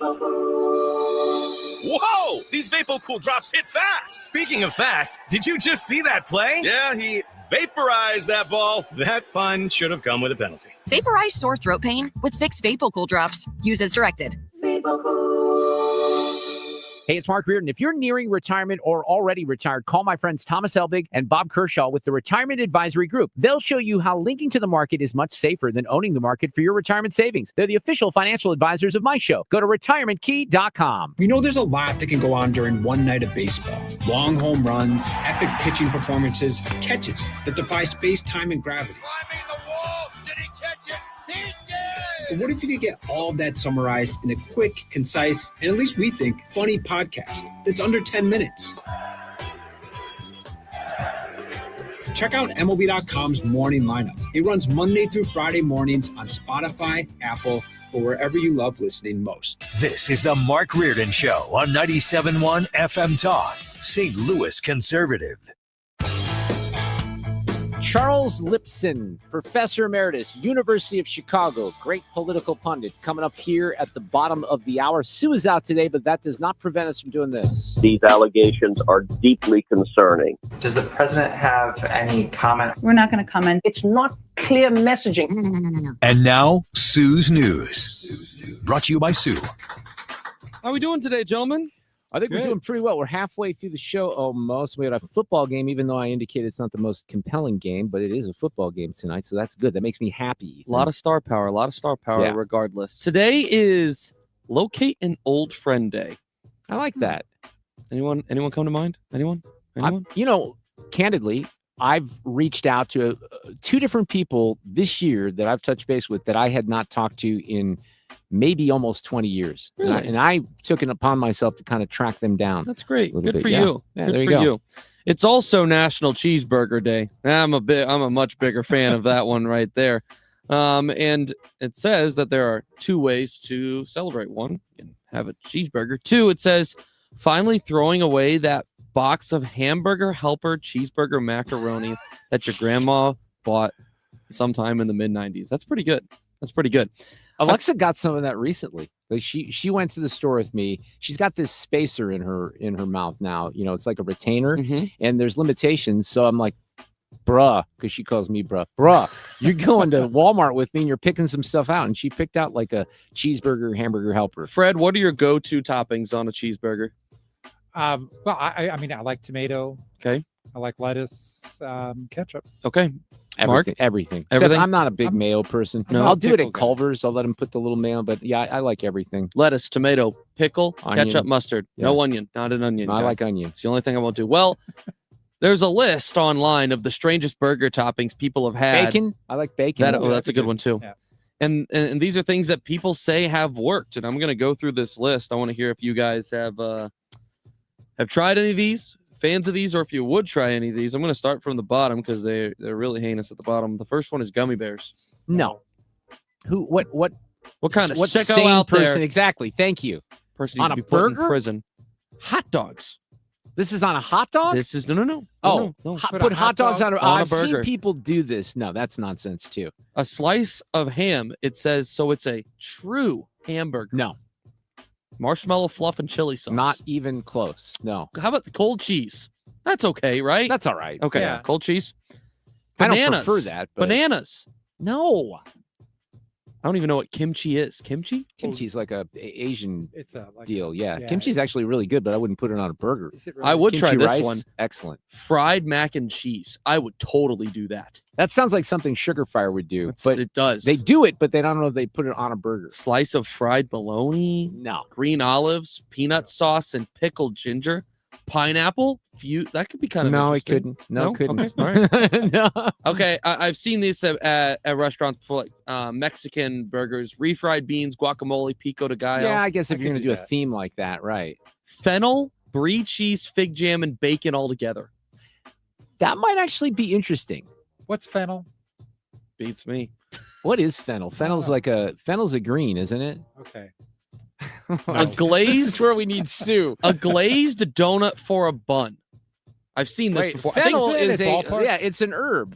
Fennel is fennel's a an hearty. herb. Fred, not only is it a herb, it's a hardy perennial herb from the Ooh. carrot family, known for its feathery leaves, yellow flowers, and its like flavor. So there you go. Glazed donut for a bun. The Gateway Grizzlies do this. I Yeah, know. right. I think I would give it a shot. I don't think so. No. And I like glazed donuts, but no. I tried one similar. Number one is peanut butter, and I'll say this. So, Never tried that. so just went to the Minnesota State Fair a few weeks ago, That's right. and my brother-in-law, the sicko that he is, ordered a peanut butter and jelly burger, and he forced me to try it. And you would think it's the most But it disgusting wasn't that thing. bad? It wasn't. It wasn't the most disgusting thing in the world. Now I feel bad for the people that had an entire burger because there's no way that was gelling well with the tummies. Okay, but it was not as bad as I thought it'd well, be. I told you, and I was sharing this with Sue last week, and I brought it up over the years. When my wife and I first met, she's like, "Oh, I eat this sandwich. Do you want me to make it for you?" I'm like, "No, it sounds disgusting." Well, finally, I caved. It's an English muffin with peanut butter, cheese, salami, and it's good. I mean, I like all those pickles options. too. Pickles. Sorry, I forgot pickles. Fred kind of wavered on the Yeah. pickles. But yeah, peanut butter, cheese, salami, pickles on an English muffin. We still eat them. She convinced me. I came on over. Sounds like you wouldn't, though, right? Let me correct myself. It was an Uncrustable burger. Okay. You know what Uncrustables Yeah, my are, daughter right? eats them all the time. Yes. So it just came oozing out. It wasn't as bad as I So thought basically, they put an Uncrustable on top of a burger. it was that was part like of the- that was or an that was the Uncrustable bun. in the middle. You Got know how, it. like it was like a Big Mac where they have they have the little bread in the Yeah. middle of it. That's how it was. Okay, all right, I got you. I think we can all agree that, as far as airliners go, there's just at least one that constantly you think of and you just almost like roll your eyes. And for me, it's Spirit Airlines. Anytime I think of Spirit Airlines or they have that weird headliner in the news, you're like, yep, that makes sense for Spirit Airlines. Well, they have another one because an air traffic controller absolutely admonished a Spirit Airlines pilot to pay attention. This is amazing. When they got too close to Air Force One. We Here's have the some audio of Yep. this. So I heard about this yesterday. This is pretty crazy. Spirit 1300, turn 20 degrees right, vector traffic and descent. Pay attention, Spirit 1300, turn 20 degrees right. Spirit 1300, turn 20 degrees right now. Spirit Wings 1300, turn 20 degrees Getting a right little more immediately. intense. 20 degrees right, Spirit Wings 1300. Pay attention, Delta 2951, Boston Center 134.0. Spirit 1300, traffic's off your left wing by 8 miles, 747. I'm sure you can see who it is. It's flight level 320, maintain 330. Keep an eye out for him. He's white and blue. Spirit 1300, Boston Center 134.0. I got to talk to you twice every time. Spirit 1300, Boston 134.0. Here we go. Listen. Pay attention. Get off the iPad. Get off the iPad. How crazy is that? Now, So what was he close to? He was Force One. close to Air Force I One. know, that's Yeah. incredible. Did we miss that part at the beginning? Yeah. Yeah. That was now 7 or 8 miles. That's- right. But in airspace, still, that's too close for But I comfort, mean, guess. especially with the climate, anytime anything's getting too close to Air Force One, it's like, hey, clear out. And part of me wonders, in that situation, what happens if you do get too close? What would they do? Would they send up jets or something? Do they have F-18s or anything that escorts Air Force One? I don't even I know. don't know. That's actually a really good question. On this day, 174 years ago in 1851, the first issue of the New York Times went on sale at 2 cents a copy with the slogan, "All the news that's fit to print." How about that? I thought that was kind of interesting. As well, on this date in 2023, we have some audio for this. Adam Wainwright had a very historic milestone. Nope. That is not Adam Wainwright's milestone. Well, in fairness, it You're did right. say I put it Adams in the wrong there. It order. did say Adams. Popped him up. And then it's out. Adam Wainwright, welcome to the 200-win club. Oh, that's awesome. Sorry about that. Oh, Adams that was family. too good. Well, the reason that the Adams family was in there is because on this date, 61 years ago, the Adams family debuted. And Random fact, you got to go fast. Well, I had it in here somewhere, and now I cannot find it. So Today's random fact is Ethan cannot locate the random facts, so we'll have to do it 24 hours from now because we got to get to some That's businesses. right. There you go. That's pretty random if you think about it. Charles Lipson coming up.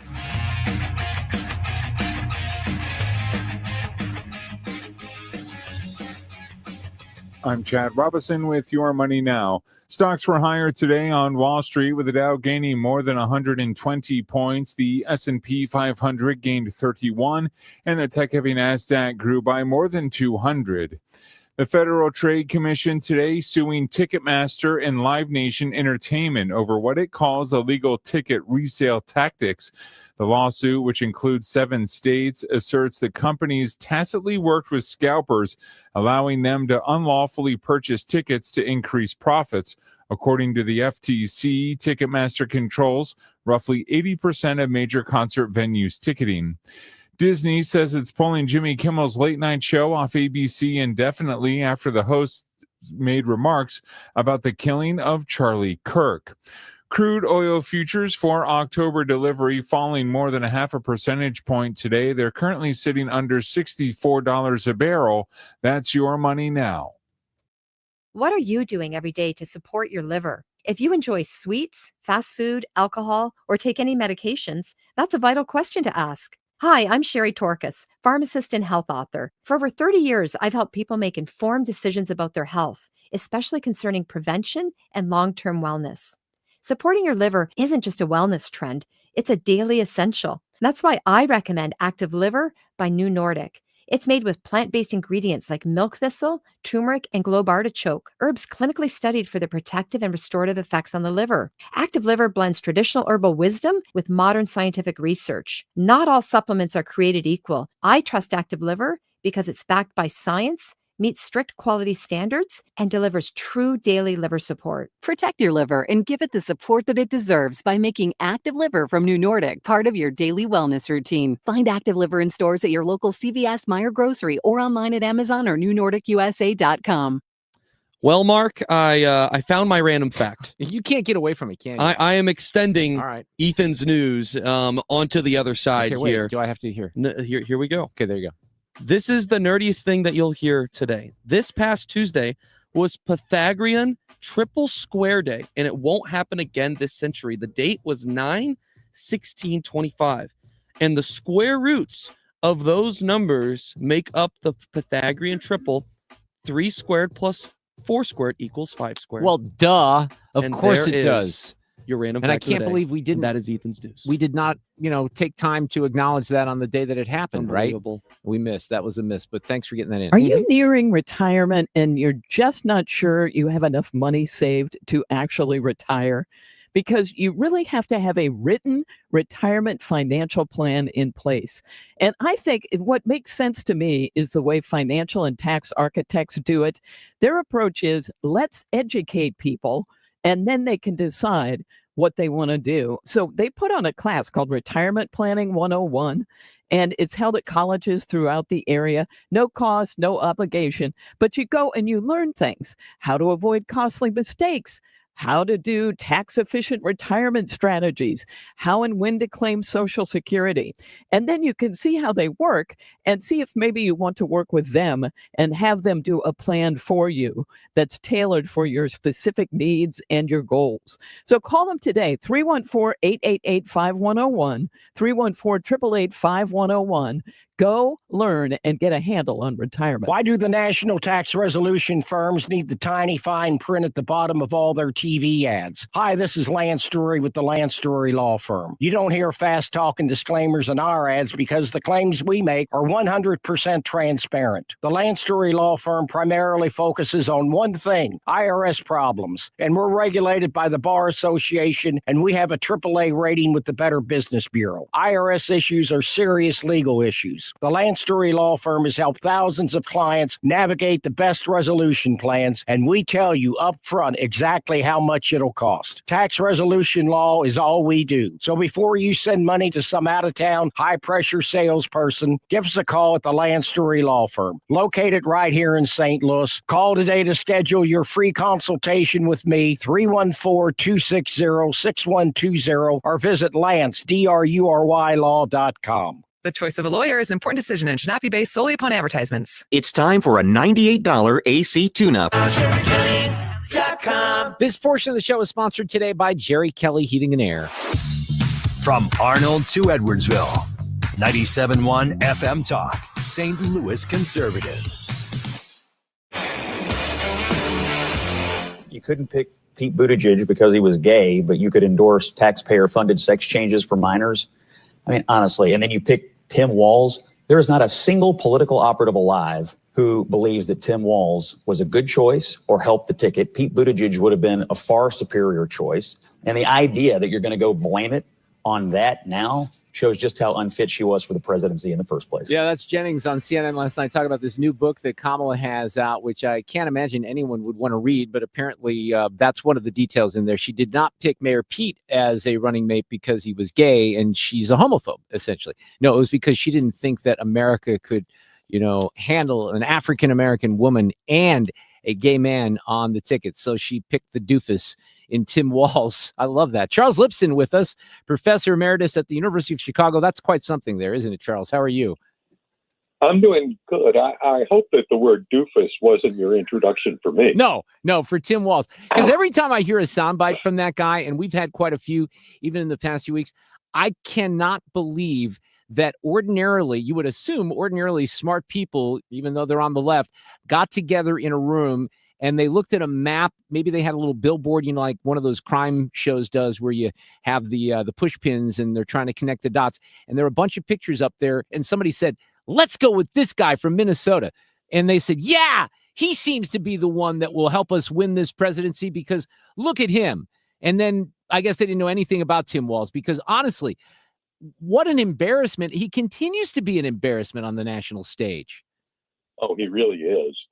I think that the decline of Minnesota goes far beyond Walz, but he's a poster child for what's happened there. And you can see who's running for mayor in Minneapolis. Minneapolis used to be a wonderful, virtually crime-free town, and they decided to fill it up with all kinds of people who essentially aren't Minnesota nice. And then, yeah, they have always had this kind of left-wing bias. That's one thing, but it's another thing to go completely off the deep end, and that's exactly. Tim Walz is just a moron, as well as a guy with a lot of bad judgment and bad policy ideas. I heard something yesterday that surprised me because, we sit here in Missouri with a supermajority of Republicans. Illinois pretty much has it in the opposite direction. So knowing what I know about Minnesota politics, much of which comes from my friend David Strom at hotair.com. But obviously, Charles, I remember in 1984, I'm at the University of Missouri. You'll love this story.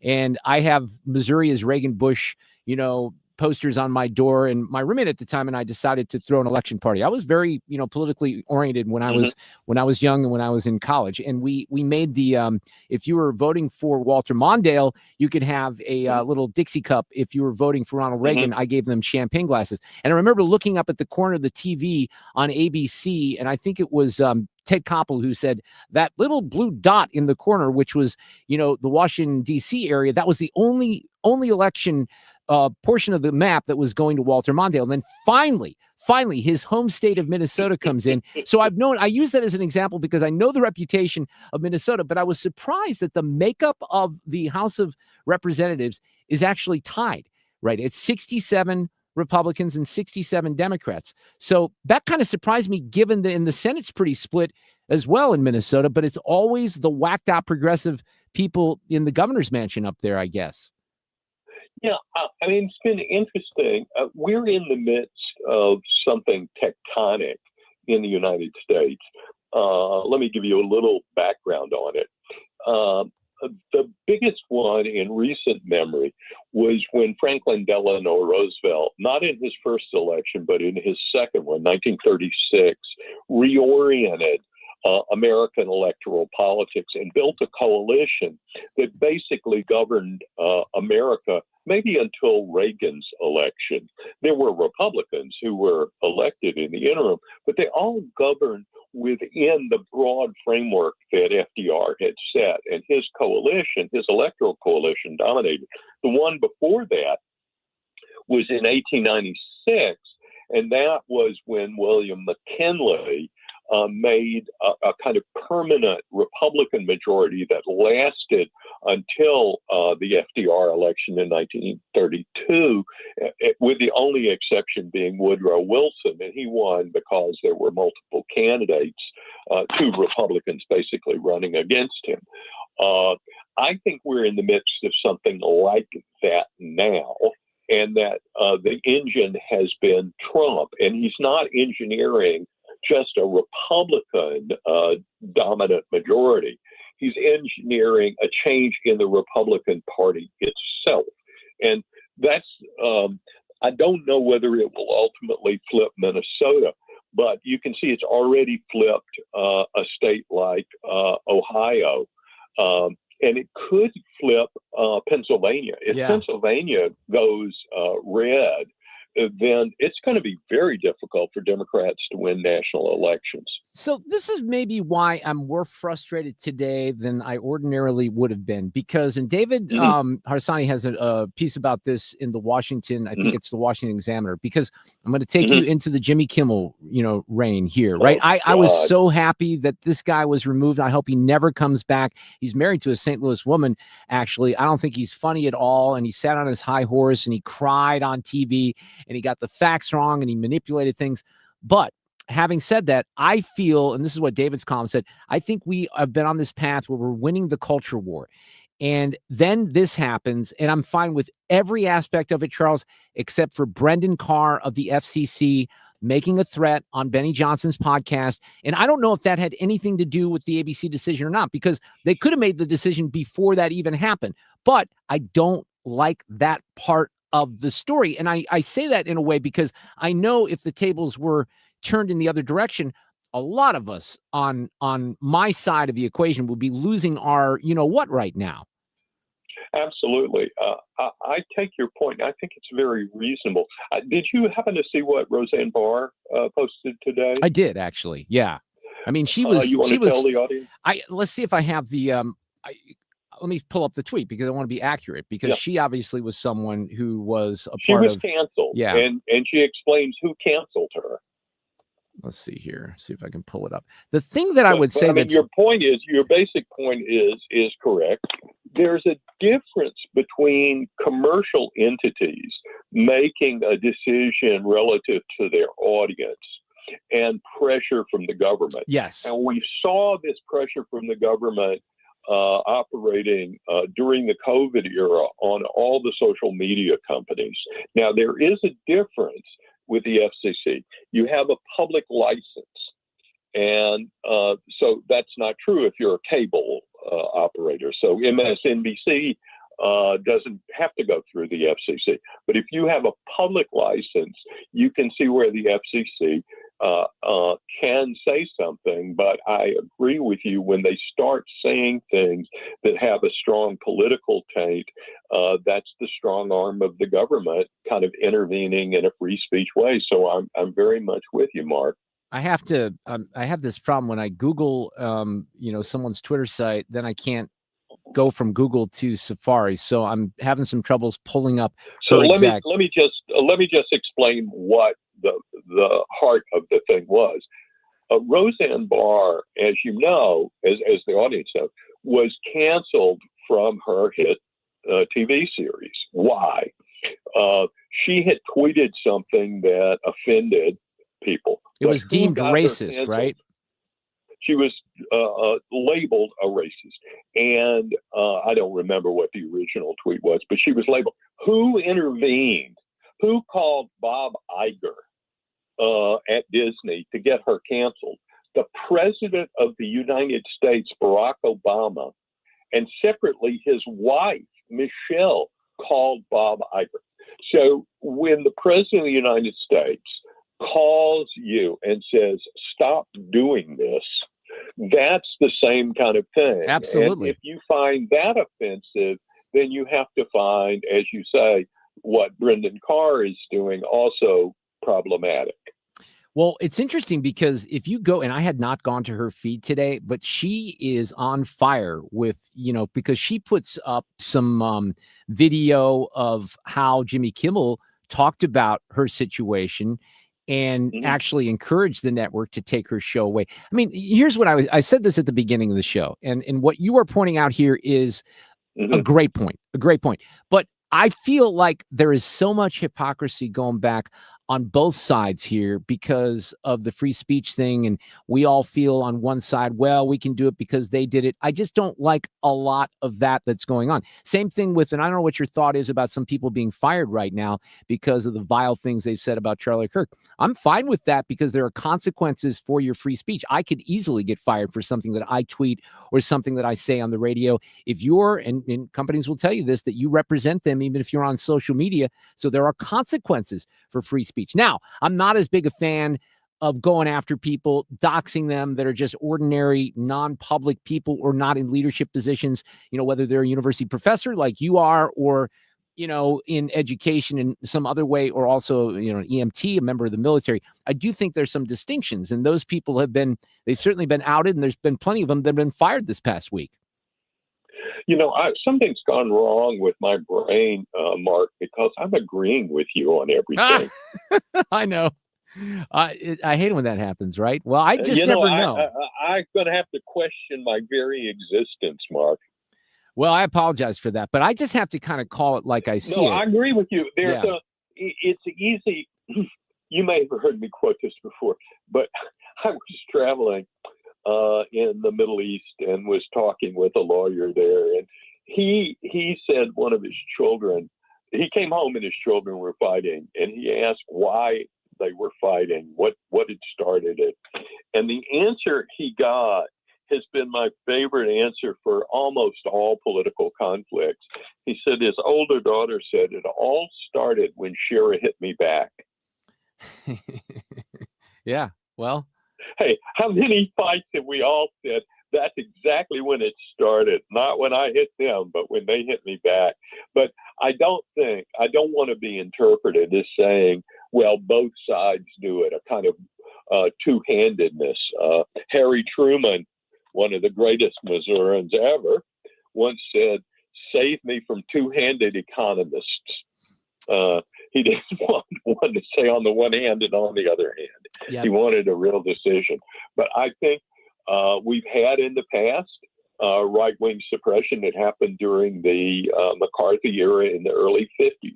But I think what we see now is the left, which had control of almost all the high terrain of the culture wars, and is now losing it. And I think they're just losing their mind as they've lost control. And they've lost control not only because they've lost public sentiment, but also because ABC, NBC, CBS, PBS no longer control the airways. People can listen to you. They can go on to social media. They can. There's a fragmentation, and that fragmentation allows people to listen to whatever they want. And I approve of that. But I also think, here's the other issue that I have with the Trump administration from this week is, and this kind of goes hand in hand with Brendan Carr. And I understand Brendan Carr's position with the licenses. We have to abide by that here. I mentioned this earlier. But Pam Bondi, the attorney general, who she was acting like a Democrat earlier this week. We have a situation in the UK, and the president's returning from the UK, where literally thousands of people have been arrested for their social media posts, and it's outrageous. So then Pam Bondi says something along those lines, in the aftermath of Charlie Kirk. No. That is not the way we move forward. So in both these situations, I feel like we're winning with the majority of the American public. And then this kind of takes a step back, because it gives the left a narrative that some of us on the right, unfortunately, to be consistent with our philosophy, kind of have to agree with here, Charles. You are so right. Well, as you know, Mark, I've written a book on free speech for students, saying what they can say and what they can't say. And what Pam Bondi got wrong was saying that hate speech is impermissible. Some hate speech is impermissible in the U.S. because it directly threatens violence. That could be because I threaten I'm going to kill X, or it could be because I say we should kill all green-haired people when there's a riot going on outside a dormitory filled with green-haired people. Right. So those are direct threats. The problem now is that in England, people are being arrested because somebody complains that they feel hurt because of something that appeared online. It's outrageous. Well, that's just crazy. It is crazy. And it's crazy. You 60 Minutes did a story about this in Germany too. The irony, they're going back to Stasi tactics. You want to talk about fascism? That's what really they're doing in Germany and in England and some of these other countries. That's why I don't want to do it here. Charles, you're always great. Have a great weekend. We'll talk soon. You too, my Appreciate friend. Traffic from the 97.1 FM Talk Traffic Center. At 270 southbound, now heavy. Page down to Manchester, or just past Manchester. Northbound side, Manchester to 64, a bit slow. 170 southbound from Page to 64. 70 westbound, Florissant to Lucas Hunt, then through the airport, and 270 to past First Capital. Eastbound side is getting heavy into downtown. 64 westbound, slow from Kings Highway to Lindbergh through Chesterfield. Southbound 55, heavy Arsenal to Bates, and 44 westbound. Slow past Arsenal down to 270 because of an earlier crash. It's cleared out of those 3 right lanes, but it never really recovered yet. I'm Trent Erickson with traffic on 97.1 FM Talk.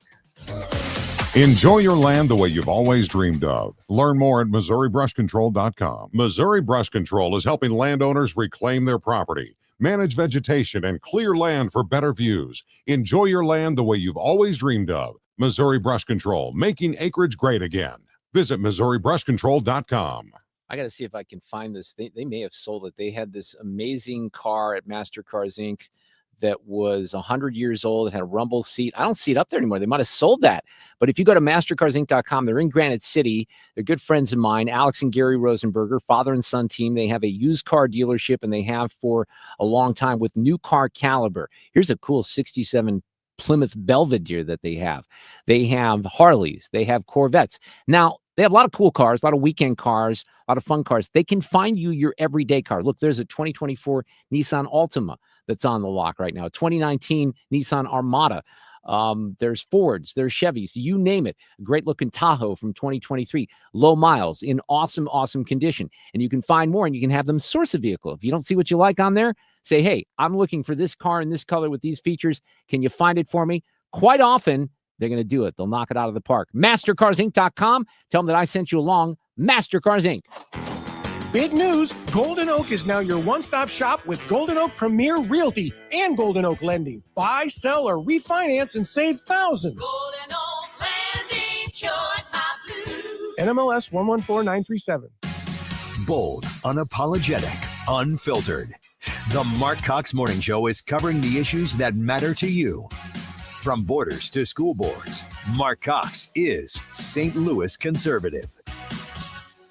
I'm Altima Morgan of Morgan & Morgan. Every time one of my children started driving, it was terrifying. Thousands of accidents happen across the country. We see it every day. If you've been injured in a car accident, call us. Dial pound law or visit forthepeople.com for an office near you. He's Donald Trump's #1 enemy in Congress, Chicago Senator Dick Durbin. And now Dick Durbin has a new scheme, a government takeover of your credit card. Today, consumers have thousands of choices in credit cards, all with equal, strong security. But Durbin's plan is less competition and less security. And that means more risk for your credit and your identity. Tell Republicans in Congress, stop Dick Durbin's takeover of your credit card before it's too late. Paid for by Electronic Payments Coalition. Mark Cox here. Join me, Mark Reardon, and Annie Fry, along with Thomas Helbig of the Retirement Advisory Group for the last Protecting Your Retirement educational event of the year. It's Thursday, October 2nd at the Frontenac Hilton at 6:30. Here's Thomas with more. Are you nearing retirement or already retired and wondering if your 401k and IRA will last through your lifetime? Do you have your own personalized structured income plan set up? The markets are hitting all-time highs. Would you like to learn how to automatically lock in your gains without having to sell? Did you also know if you're 59 and a half or older, you can roll over your company retirement plan tax-free to protect your nest egg? You'll get all the answers and more. If you're 59 and a half or older, you can't afford to miss the last event of the year. Protect your retirement nest egg. Join the official financial advisor of my show, Thomas Helbig, at the Frontenac Hilton, Thursday, October 2nd at 6:30. Go online to retirementkey.com. That's retirementkey.com. Sponsored by Progressive Insurance. If you're a renter, make sure you're protected. Renter's insurance includes options that cover stolen property, personal injury, and living expenses if your place is damaged. Quote Renter's Insurance at progressive.com. Bold conversations, no apologies. The Mark Reardon Show, 97.1 FM Talk. Yeah, Charles reminded me of this moment when Jimmy Kimmel kind of spiked the ball on Roseanne Barr. Of terrible things posted online. The biggest story of the day today was Roseanne. Roseanne, you're not going to believe this, but she tweeted something outrageous. I know. Yeah, right. The president did it too. It's crazy.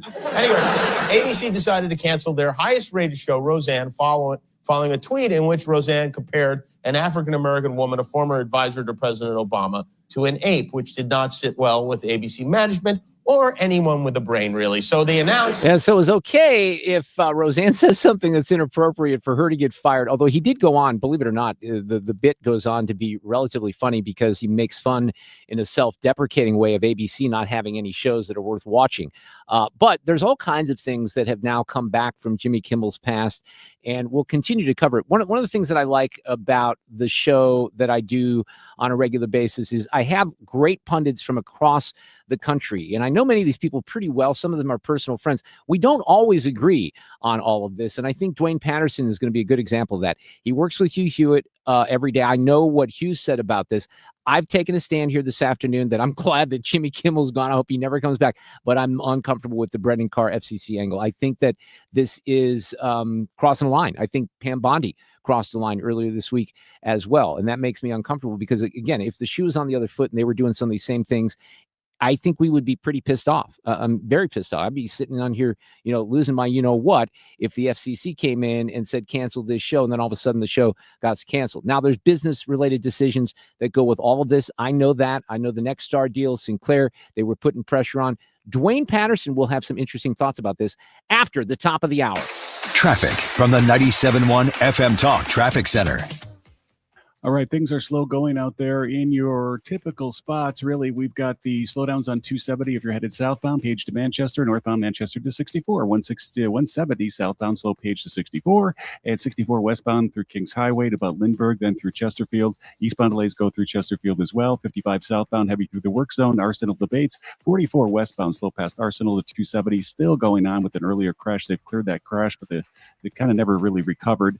And then you've got 70 westbound, Florissant to Lucas Hunt through the airport, 270 First Capital, and then eastbound, it's just heavy getting into downtown. This report is sponsored by Jerry Kelly Heating, Air Conditioning, Electrical, and Plumbing. I'm Trent Erickson with traffic on 97.1 FM Talk. From now on, if you sprang a leak, need a water heater, or have hard water, Thanks for calling Jerry Kelly Heating, Air, Plumbing, and Electrical. Jerry Kelly will fix the leak, install the thing, and make that hard water easy. From the company who's got your whole home covered. JerryKelly.com. I have such smart guests, as I was just saying. Tim Fitch, former St. Louis County Police Chief and County Councilman. Very smart. Very smart. You know why? He listened to my advice when it comes to Generac generators.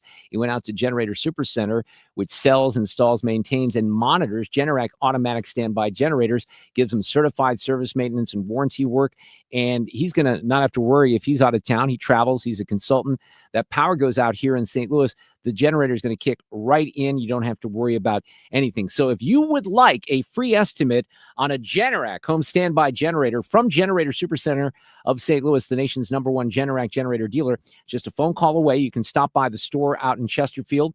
The showroom is out there. Don't wait for the next storm or outage. Call today, 314-499-2020. Financing is available with low monthly payments. Generator Supercenter of St. Louis.com. Stop just trying to paint and patch up the outside of your home. It's time to give it a permanent upgrade with James Hardy fiber cement siding from Lakeside Renovation and Design. This siding is designed to stand up to all the crazy weather we get here in Missouri, and it looks fantastic. Lakeside is a James Hardy elite preferred contractor. Whole team, by the way, is in-house, and they're going to take care of all the details, the color, the trim, everything to customize it to your home, to take the stress off of your plate. If your home is showing any signs of wear, it's time to take the next step. Visit lakesiderd.com.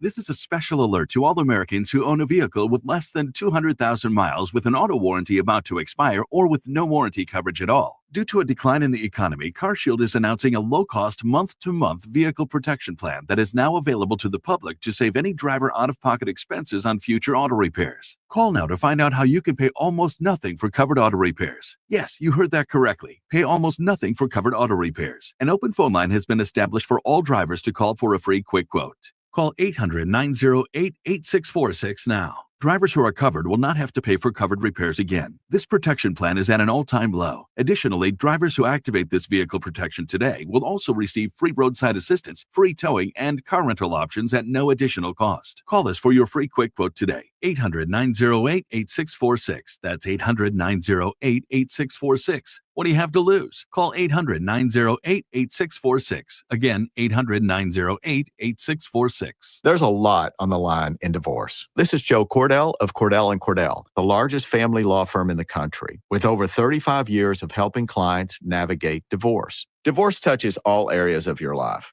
your home, savings, retirement, and of course, kids. So when you find yourself facing divorce, you need a partner you can count on. If you are facing divorce, contact Cordell & Cordell today at 1-855-GET-LEGAL. The choice of a lawyer is an important decision and should not be based solely upon advertisements. 600 Kelwood, St. Louis. So we got a quarter-point rate cut from the Fed yesterday. What does that mean for you? Dave Simon's going to join us at 5:30. I'll have an audio cut of the day at 5:45, and Duane Patterson is coming up next. KFTK FM Florissant from the Kaufman Townsley St. Louis's Injury Lawyers Studio. Call 314-500-5000. That's 314-500-5000. All on the free Odyssey app. They were ambushed. I'm Lisa Lacera, Fox News. Prosecutors in Pennsylvania with more details in yesterday's deadly shooting of 3 police officers. York County Prosecutor Tim Barker says initial findings are that 24-year-old Matthew J. Ruth was stalking his ex-girlfriend earlier this week. On Wednesday, armed with a warrant, York County Police showed up to Ruth's residence, where they came under a barrage of gunfire. Detective Sergeant Cody Becker, Detective Mark Baker, and Detective Isaiah Emenheiser were all killed. 2 other officers in critical condition. The suspect killed and returned fire. All actions by law enforcement deemed justified and necessary. And our law enforcement will always be there to protect and serve you. The FBI, ATF, and Pennsylvania State Police on scene and assisting. Fox's Jeff Manasso. President Trump now on his way back to Washington after a state visit to the UK. While there, he told Fox's Martha McCallum if he did not impose tariffs, the U.S. would only have a fraction of its current investment. We have all this money, trillions of dollars pouring into our country only because of the tariffs. I mean, I'd like to say because of November 5th, the election. But it's really because of the tariffs. This, as the Supreme Court says, it will hear oral arguments on the legality of those tariffs on November 5th. And the president urging House Republicans to pass a stopgap spending bill to avoid a partial government shutdown. Writing on Truth Social, every House Republican should unify and vote yes as Democrats release their own plan. The 68-page proposal would extend government funding past the September 30th deadline in Affordable Care Act health insurance premium subsidies that are set to expire at the end of the year. Fox's Ryan Schmelz on Capitol Hill. The Senate's confirmed 48 of President Trump's nominees at once, voting for the first time ever under new rules that allow Republicans to move multiple nominees under a simple majority vote. America is listening to Fox News.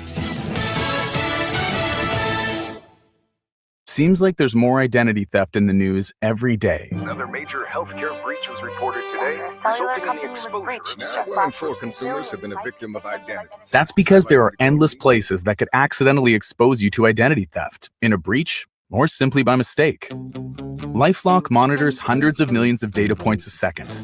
If your identity is stolen, we'll fix it, guaranteed or your money back. Save up to 40% your first year with promo code NEWS at LifeLock.com. Terms apply. Let's go! You're still glowing, flirting, grooving. You still got it. But your immune system weakens as you age, making it harder to fight flu, pneumococcal pneumonia, RSV, and COVID-19. Vaccines are a key part of any health routine and help strengthen your immune response. Ask your doctor or pharmacist which vaccines you need. Schedule in minutes at vaxassist.com. Sponsored by Pfizer. Air Comfort Service, heating, cooling, and insulation, weather. Our 90-degree weather gets out of the picture, but we're still a little bit on the warm side right through the weekend. Mostly cloudy skies this evening. Could be a shower or a thunder shower way late tonight, way after midnight. 80s this evening, 68 for the low. Friday, partly sunny, couple of showers here and there, maybe a thunder shower. 85 for the high, couple of showers Friday night, 65. And Saturday, partly sunny. This is 97.1 FM Talk. Chief Meteorologist Dave Murray. This hour of the Mark Reardon Show is sponsored by Gamma Tree Experts. Your trees deserve the best care. Call Gamma Tree Experts. This is the Mark Reardon Show on 97.1 FM Talk. This is just despicable, disgusting, and against democratic values. America is a less free place if late night comedians cannot do and say what they want. We should not be going after people for this. Look, did he get some things wrong? Yeah. I mean, but he is not a commentator, a news anchor. This is somebody who's a comedian. Oh, that was J.B. Pritzker, and it makes me want to throw up in my mouth just a little bit that I might agree with him a little bit on this one. But you heard Brian Stelter in the middle there, and I'm just telling you, for those of you who missed it, there was nothing more fun because this all broke as I was leaving the air last night. There were a couple of reports on the X, formerly Twitter. I didn't even believe it at the time, and then the New York Times had a story with the ABC announcement that they were sidelining Kimmel and his show. And then everyone, Stelter on, I couldn't help myself. I always listen to Laura. I get off at 6. I turn on the Fox broadcast on Sirius XM.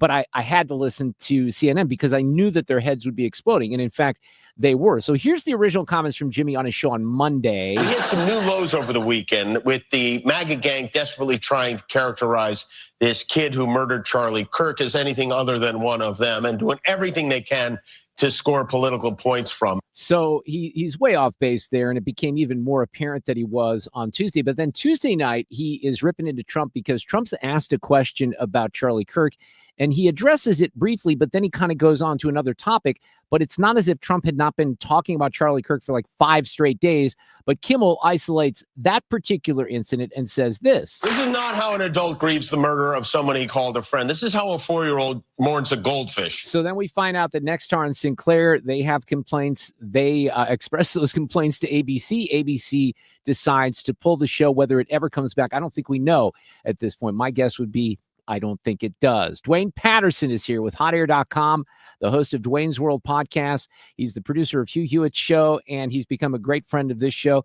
I love segments like this because I literally do not know where you are on this topic. I heard Hugh earlier this afternoon, but we may have a couple of differences of opinions on this one. But how are you, Duane? I am doing okay. Good to talk to you again. And yeah, we may disagree with this, and that's okay if we disagree with this, right? Because that's kind of what we're allowed to do in absolutely. Here's my whole deal. If you have the exact same narrative, you just take out Brendan Carr and what he said on Benny Johnson's podcast. You just take that out of the mix. The whole story is the same. Otherwise, I've got no problems with it whatsoever. But because of Brendan Carr and what he said, and it goes counter to what he's tweeted in the past about free speech, when it even is the appearance of this government influence, I don't like it. Okay, and that's fair, except we actually had a 6-3 Supreme Court decision just a year or two ago. The Murthy decision, Murthy versus Missouri, I think is what the original case was. Amy Coney Barrett writing for the majority, including all 3 lefty justices. They came down on the side of the Biden administration using amorphous, non-specific threats to not comply with government edicts about what would happen to you if we decided to regulate you. And look, this whole both sides thing, I'm just over the both sides thing. What I'm coming down to is it's still a private sector company that is operating in a regulated space. If Jimmy Kimmel is on, if he's doing a Conan O'Brien show on TBS, where they are not FCC licensed, if you came out today and said some comments about the ownership of your station, is that protected speech? Would your company fire you? Yes, they would. Yeah, they would. Well, it's not because that's not a free speech issue. It's because the government isn't getting involved in that particular case. Right. And again, government would not. I mean, let's look at the parameters of this. Let's say hypothetically, nothing happens. ABC doubles down. They keep them on, and the FCC decides to go to their commissioners, start an investigation, hold a hearing, decide to make a move. It immediately gets litigated in court and stopped in court by a district judge.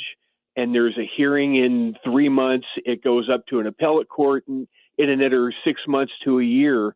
You're already past this administration.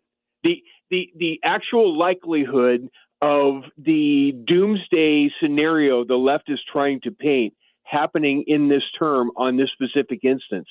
If you look at the actual record of how district courts have been going, and by the time we get to the appellate process and actually have this question answered all the way up to the Supreme Court, it's years down the road. It's just, it would not have happened. It's a veiled threat. Yes. Is it an actual threat? No. What actually took place was a business that decision. The affiliates, the Sinclair affiliates, which is a conservative network, they compete with Salem. I mean, Salem and Sinclair have been sparring partners in the radio world and now in the TV world for a very long time. We've got a lot of friends in Sinclair. They are a conservative group. They are not overtly Christian like Salem is, but they are very conservative. And what Charlie did, they just could not tolerate. It was not something they wanted to do.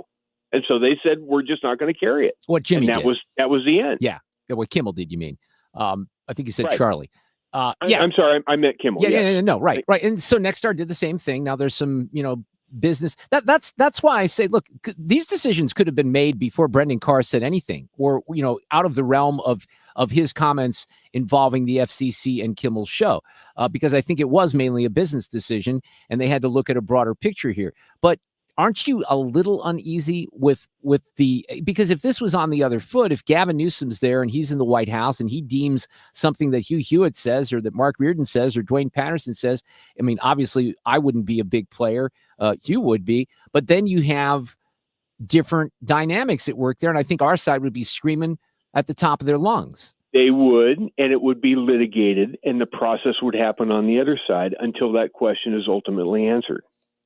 So in the aftermath of all this, let's kind of get back to what Kimmel was saying, because this is serving a little bit as a distraction now, because really what I was talking about until about 5:50 yesterday was this nonsense that Kimmel and others continue to try to spread about how this assassin is somehow to the right of Charlie Kirk. And that's basically what got people's attention in that monologue on Monday, that he had the gall to go out there. And by the way, I've seen this in so many different places from people that ordinarily probably wouldn't do this. I don't know, but they're so beholden. They have such a bad case of TDS that they still to this date, with the text messages that were read, there's people out there that say, the FBI just scripted that. Those are fake, that they don't believe that this kid was not MAGA.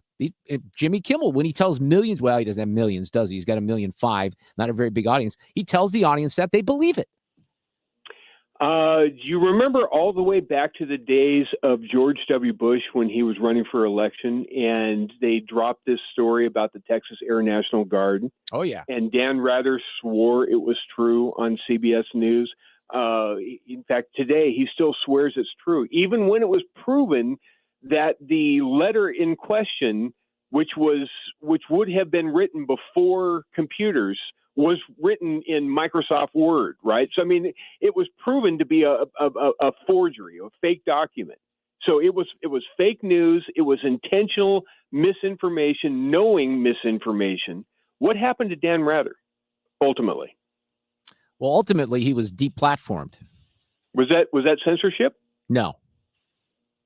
But it wasn't over the brand. Yeah. He hurt the brand of CBS. That's what Jimmy Kimmel did. He's hurting. I don't the disagree brand. with that at all. I do not disagree with that. I don't think he's been funny for a while. He has taken it upon himself to be Colbert Jr. or whatever he wants to do. And I think I wish he would have left the air a long time ago, because I don't really understand the appeal at all.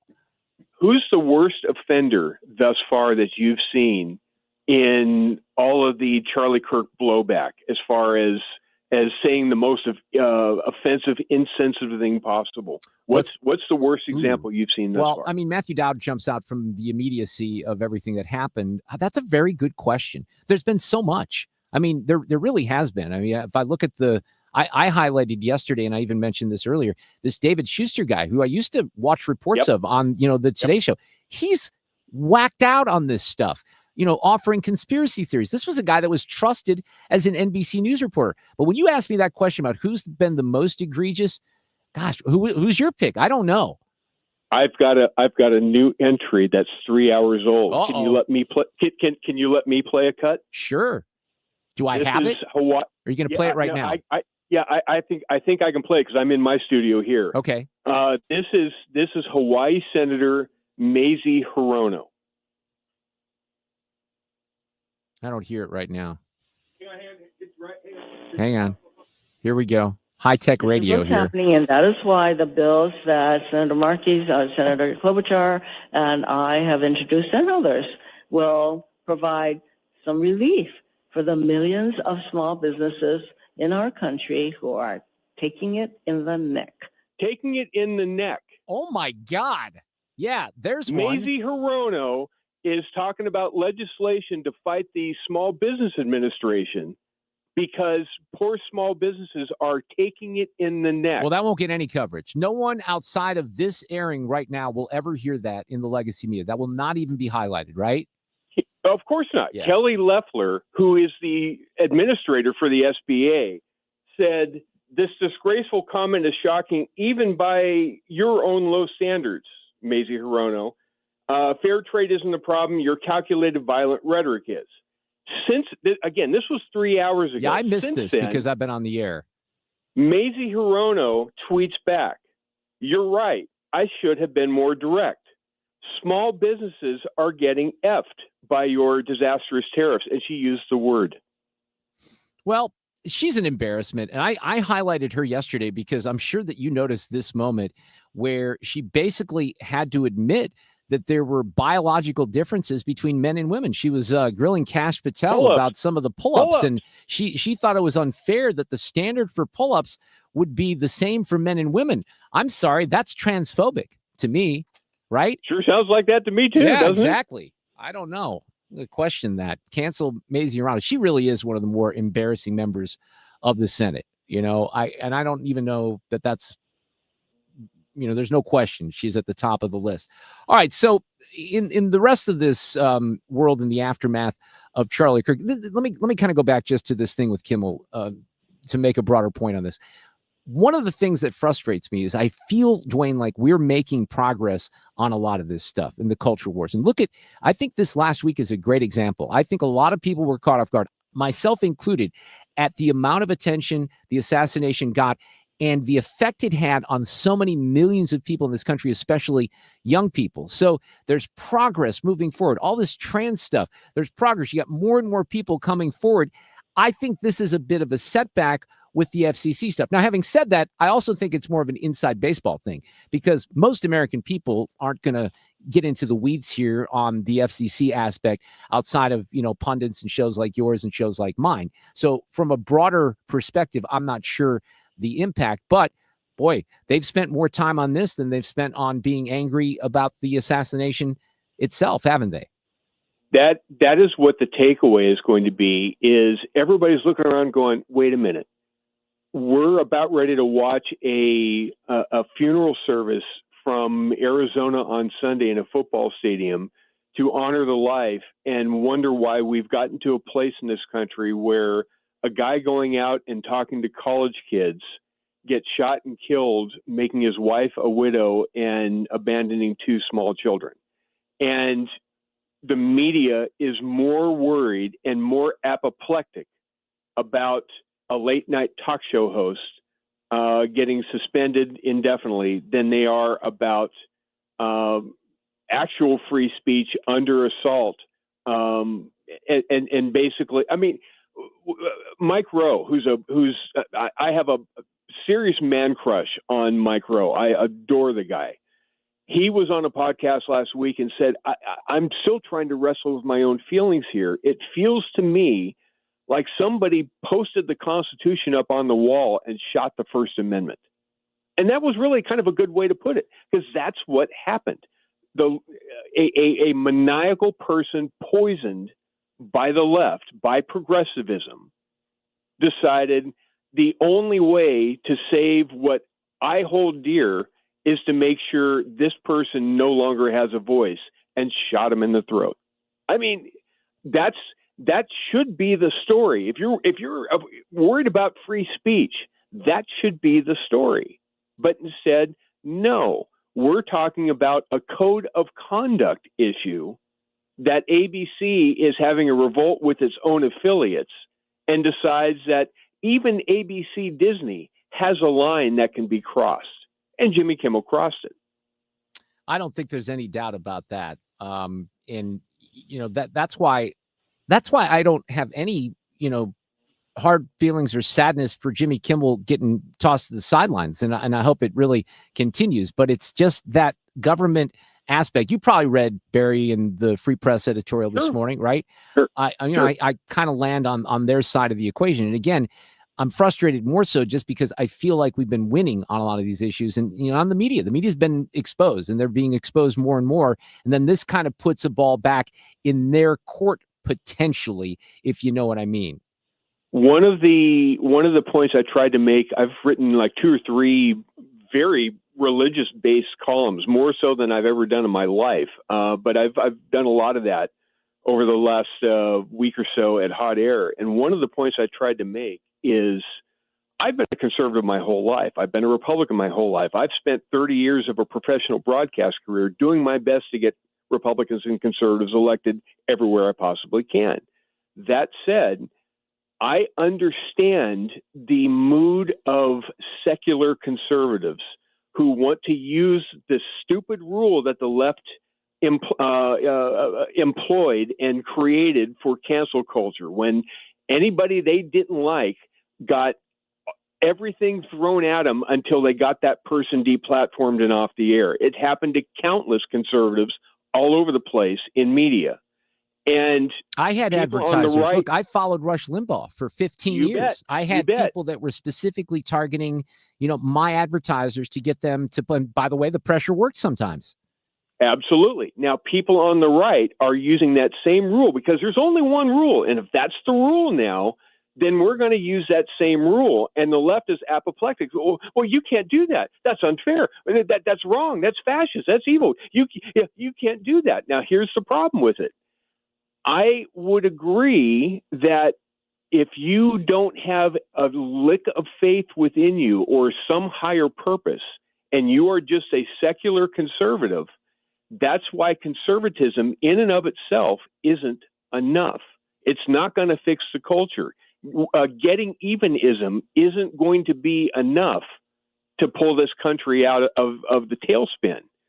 The only thing that's going to pull this country out is if there is some grace and some higher purpose there, and you've got to look and see, okay, well, maybe forgiveness along the way is appropriate to apply, or maybe not taking every single issue and not going hyperbolic and trying to extract the exact amount of blood on the other side. Yeah. At some point, we've got to figure out how to move forward here and reach the people that we can reach. Millions of people saw evil on display last week. In front of their eyes, they saw it just play out. And even if they were progressives, even if they were on the left, the people that they thought were their friends that they allied with are now celebrating that evil.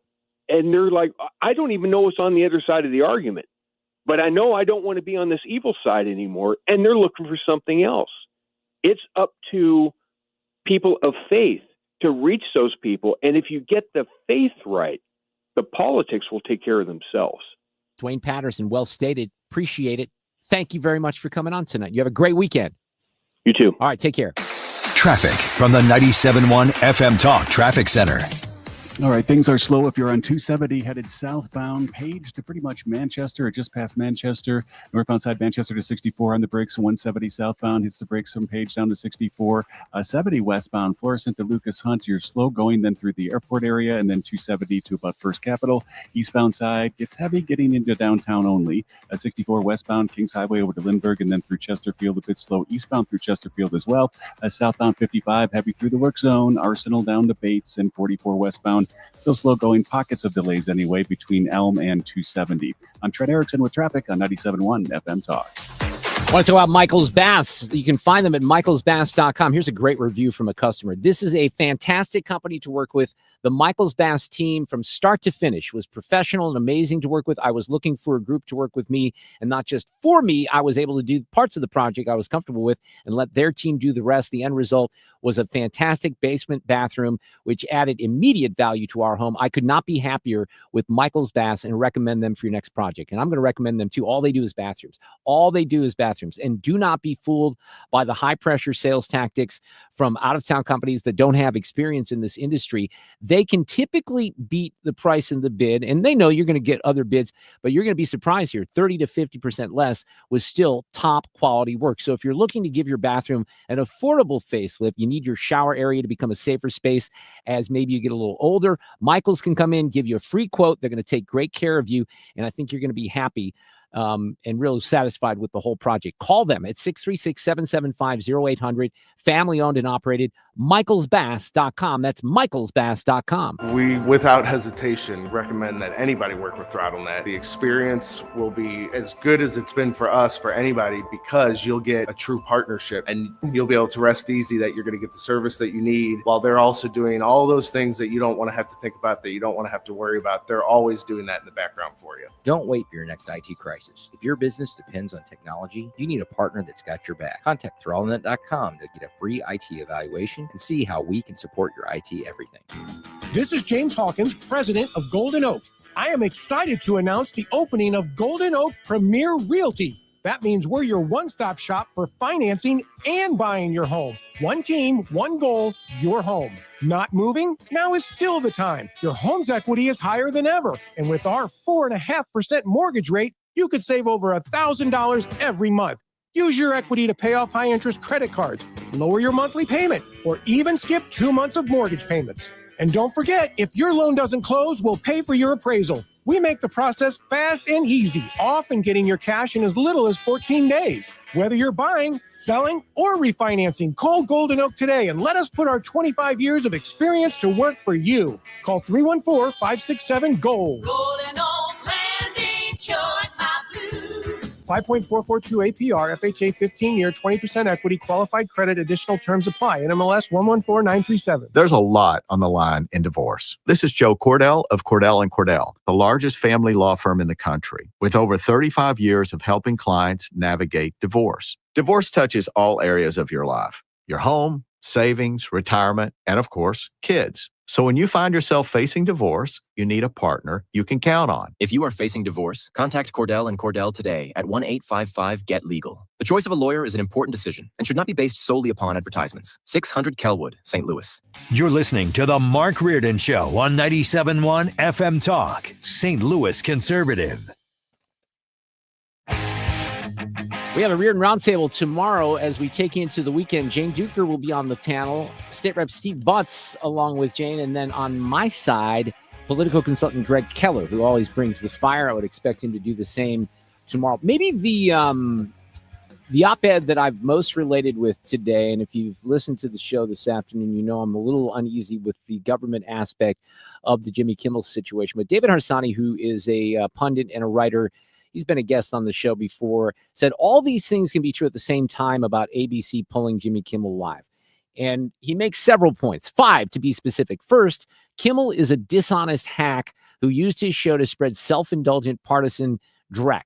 Absolutely true. Private companies, as leftists point out only a few years ago, have the option of deplatforming anyone they please. Kimmel has no God-given right to be on television. Syndicates like Nexstar and Sinclair, with significant conservative audiences, those are the television companies that raised the red flag this week, had a fiduciary responsibility to drop a show that offended large swaths of their viewers. And as David said the other night, Kimmel didn't merely mock MAGA or criticize Charlie Kirk. He blatantly lied about the ideology of the shooter to his audience. And not only did he intentionally mislead them, but he blamed the victims. And it was indecent, as David said, and Kimmel, who had plenty of time to apologize, will likely fall back on the fact that he is allegedly a comedian. That doesn't hold water anymore. Second, Kimmel is proof that in many respects, the right is winning the culture war. This is where I get frustrated. FCC Chairman Brendan Carr injected himself into the incident by pressuring syndicators which only undermines the cause. The government isn't here to make programming decisions for the people. If every lie told on broadcast television now constitutes a hoax and thus becomes a regulatory matter, as some conservatives are now arguing, which is just ridiculous, we could see a massive expansion of state involvement. If the administration precipitated the decision, which Carr insinuated on Benny Johnson's podcast, it's a clear attack on free expression. It's reminiscent, and I agree with David here, of former President Joe Biden threatening Facebook to get them to ban vaccine skeptics. Now, again, as Duane referenced earlier in the hour, the Supreme Court went along with that, unfortunately, which is just baffling. Third, Carr might gloat over Kimmel being pulled, but it's unlikely the administration played a major role in that decision, which makes his comments even more harmful. ABC, and this is where it's a business decision, ABC is probably losing tons of money on an antiquated talk show model helmed by an insufferable mediocrity, and so it jumped at the chance to pull the plug when two major syndicators dropped the show. And, you know, he goes into some of the math numbers here. Colbert was hemorrhaging about 30 to 40 million. He had higher ratings. So he made 16 million a year, Jimmy Kimmel. How much money were they making on this show? I'd say probably not any. They're taking a hit, right? So what David Harsanyi says is these celebrity gabfests have become prohibitively expensive to produce at this point. Podcasts can be produced for a fraction of the cost and pull bigger audiences. You know, one of the things that's frustrating, and it wasn't too long ago, especially for someone like me who did a talk show and was talking about serious issues on a regular basis, I loved the late night talk shows. I certainly loved Letterman. I even liked Jay Leno. I know a lot of people didn't like Jay Leno, but he was good with his celebrity guests. And it was a way for all of us to kind of get away from the news of the day. And I like the musical guests that a lot of the late night shows had. There was a point in my DVR, I think I said this earlier, I would record all of them. Now, there's no way that I could have watched all of them, and that became a much easier choice because at a certain point, Kimmel became insufferable. Colbert, that guy was never funny. I don't get it. He does a political talk show, which is fine. That's fine, but he's not a late night comedian. Fallon was always the guy that I thought was most creative and the most funny, but I can't watch any of them because I don't know what I'm going to get, and I know it's going to be, you know, into politics. Couple points that David makes here. His fourth point, and this is true if we're being completely honest, Trump administration officials have an incessant destructive need to be the center of attention all the time. We saw this last week when Attorney General Pam Bondi, who has apparently been reading too many post-liberal right-wing influencers, promised that the administration was going to prosecute hate speech crimes and force private companies to cater to the right-wing consumers. That was dumb of Pam Bondi. It was ridiculous. And it's the opposite of what we should stand for in America. And I criticized her at the time, and I fully criticize her right now. Fifth, this is important too. Democrats have zero credibility on free speech grounds. Zero. They have spent years championing the deplatforming, demonetizing, and the chilling of speech. No celebrity spoke up when Roseanne was canceled. No celebrity ever speaks up for any conservative, except for maybe Chris Pratt and, you know, Zachary Levi. That's pretty much it. As far as acting and people who are working in the business right now, it doesn't count if you're kind of on the sidelines like Dean Cain. The Biden administration did much of its censorship behind the scenes, David wrote, but I can't recall a single elected Democrat complaining about that either. The left indeed seems more upset about Kimmel than the assassination of Kirk. And I don't think there's any doubt. So many of these things can be true at the same time. Traffic from the 97.1 FM Talk Traffic Center. All right, we've got 270 southbound delays from Page down to Manchester, northbound Manchester up to 64, 170 southbound Forest Park Parkway down to 64, and the same goes on your northbound side. 70 westbound Florissant to Lucas Hunt, slow through the airport, 270 First Capitol, then 79 to past K with a crash in the right lane.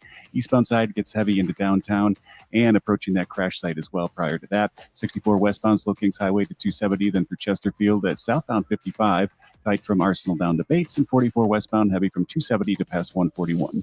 This report is sponsored by Barron Mirror Glass and Door. Barron Mirror Glass and Door has the largest, most beautiful showroom in all of St. Louis, full of the largest, most custom designs located in the Chesterfield Valley, where you'll see why they say creativity unlimited, quality unsurpassed. I'm Trent Erickson with traffic on 97.1 FM Talk. There's some interesting new information that's just clearing this afternoon about the Kimmel situation, and I'll explain that in a second. There's some more insight about what was happening behind the scenes, according to the Hollywood Reporter. I'll get to that here on the other side of the break. If you're considering an annuity as part of your retirement plan, we need to talk. Hi, I'm Bob Stockdale, Senior Vice President Investments with the ClearPath Wealth Management Group at Stifel and host of On the Money Saturday mornings at 11 on 97.1 FM Talk. Annuities can be a useful tool for some retirement investors, but not all annuities are created equal. Every week, we meet clients who own complex annuities that don't suit their needs and, in some cases, actively undermine their retirement plan. Before you purchase an annuity, get a second opinion from the ClearPath Wealth Management Group at Stifel. Requesting a consultation is free of charge. To request a free consultation, contact us at clearpathinvesting.com. That's clearpathinvesting.com, or call us at 636-695-2650.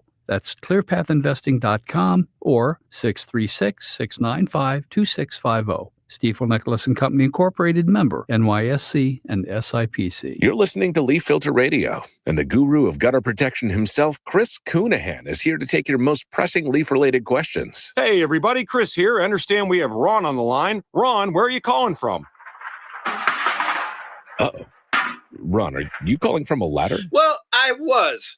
I wanted to ask Chris what I need to do to get my gutters ready to have leaf filter installed. Oh, Ron, you don't have to do anything. A Leaf Filter Trusted Pro will come out and clean out your gutters, realign and seal your gutters, and install Leaf Filter, America's #1 gutter protection system. So I didn't need to get on this ladder? Ron, Leaf Filter Trusted Pros are in your neighborhood and ready to help. Just visit leaffilter.com/radio to schedule your free gutter inspection and get up to 30% off. Thank goodness. What was that site? That's leaffilter.com/radio for your free gutter inspection today. See representative for warranty details. Promotion is 20% off plus a 10% senior or military discount. One discount per household. Attention St. Louis Medicaid members. If you need assistance with daily living, you can receive a free service from Freedom Care in your own home from a loved one who lives with you. With Freedom Care, you decide who provides your daily care, helping you with preparing meals, bathing, laundry, transportation, and more. A family member or friend that gets paid instantly. It's all through Medicaid, and as a St. Louis resident, it's 100% free to you. New to Medicaid, the Freedom Care family will guide you through enrollment, making it stress-free for patients and caregivers. With over 7,000 five-star Google reviews, we've perfected at-home care for Medicaid members and caregivers. If you live in the St. Louis area, this service is free to you through Medicaid, and with our InstaPay app, caregivers can choose to get paid instantly. So go to freedomcare.com or call 314-697-4912. 314-697-4912. That's 314-697-4912.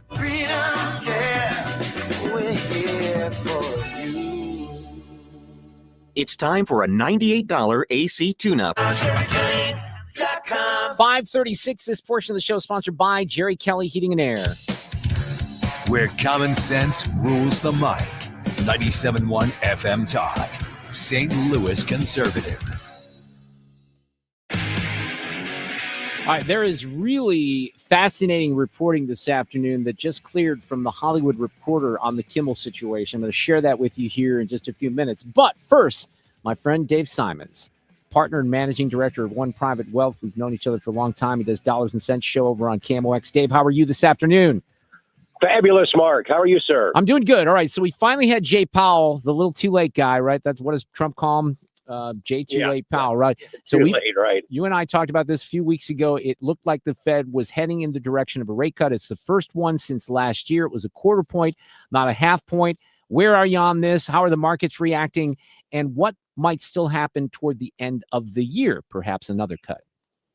Well, I was public in my pronouncements that I believe the Fed should have been cutting in July, and that's only because of the labor market. Now, I get it. It's a little tricky right now because the Fed has a dual mandate, which means they only have to look at two things. That's in their charter.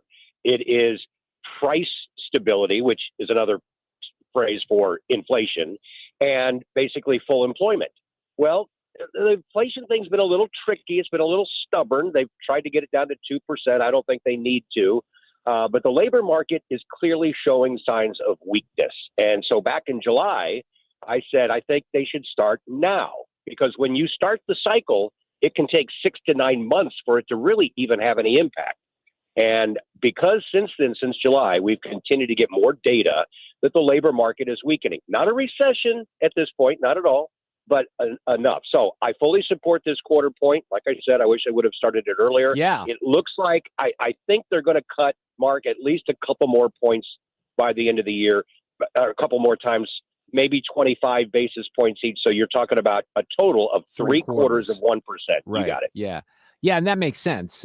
Look, and your reference to July, I think, is even more important in the aftermath of last week, learning about all these fudge numbers from the Bureau of Labor Statistics, because now we found out for about a year and a half, these numbers have not been accurate.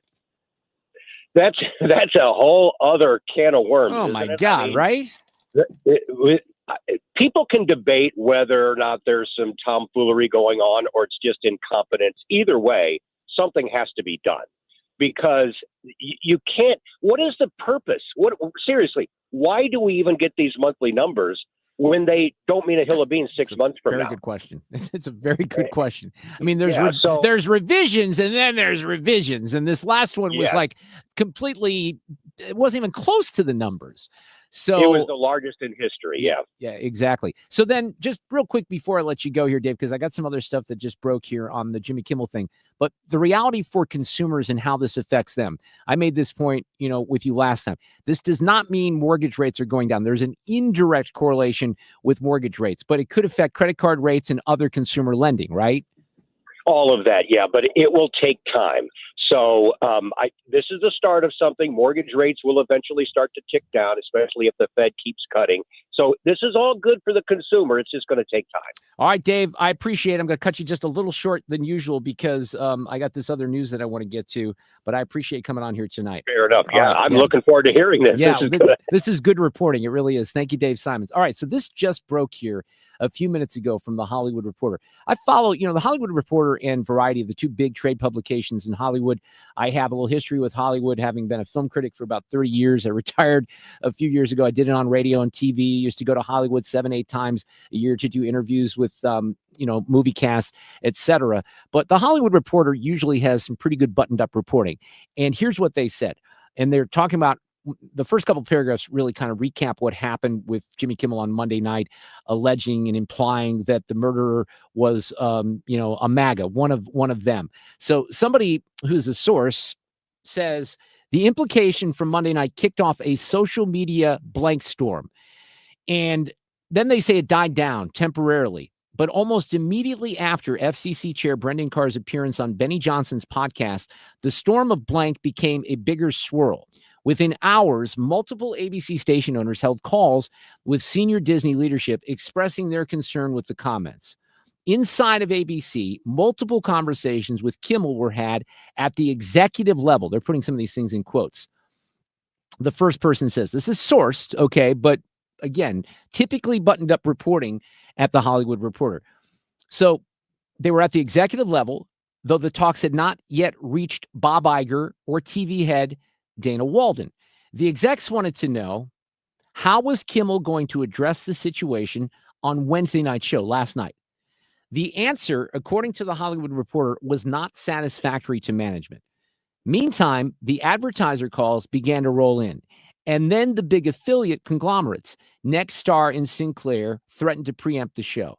The second source says that the blowback was snowballing enough that had ABC not acted, Kimmel's show would have been dark in a large swath of the country, even beyond the Sinclair and Nexstar territories. The situation became a safety issue as Disney employees saw their emails doxed, per the first source. Some even received death threats.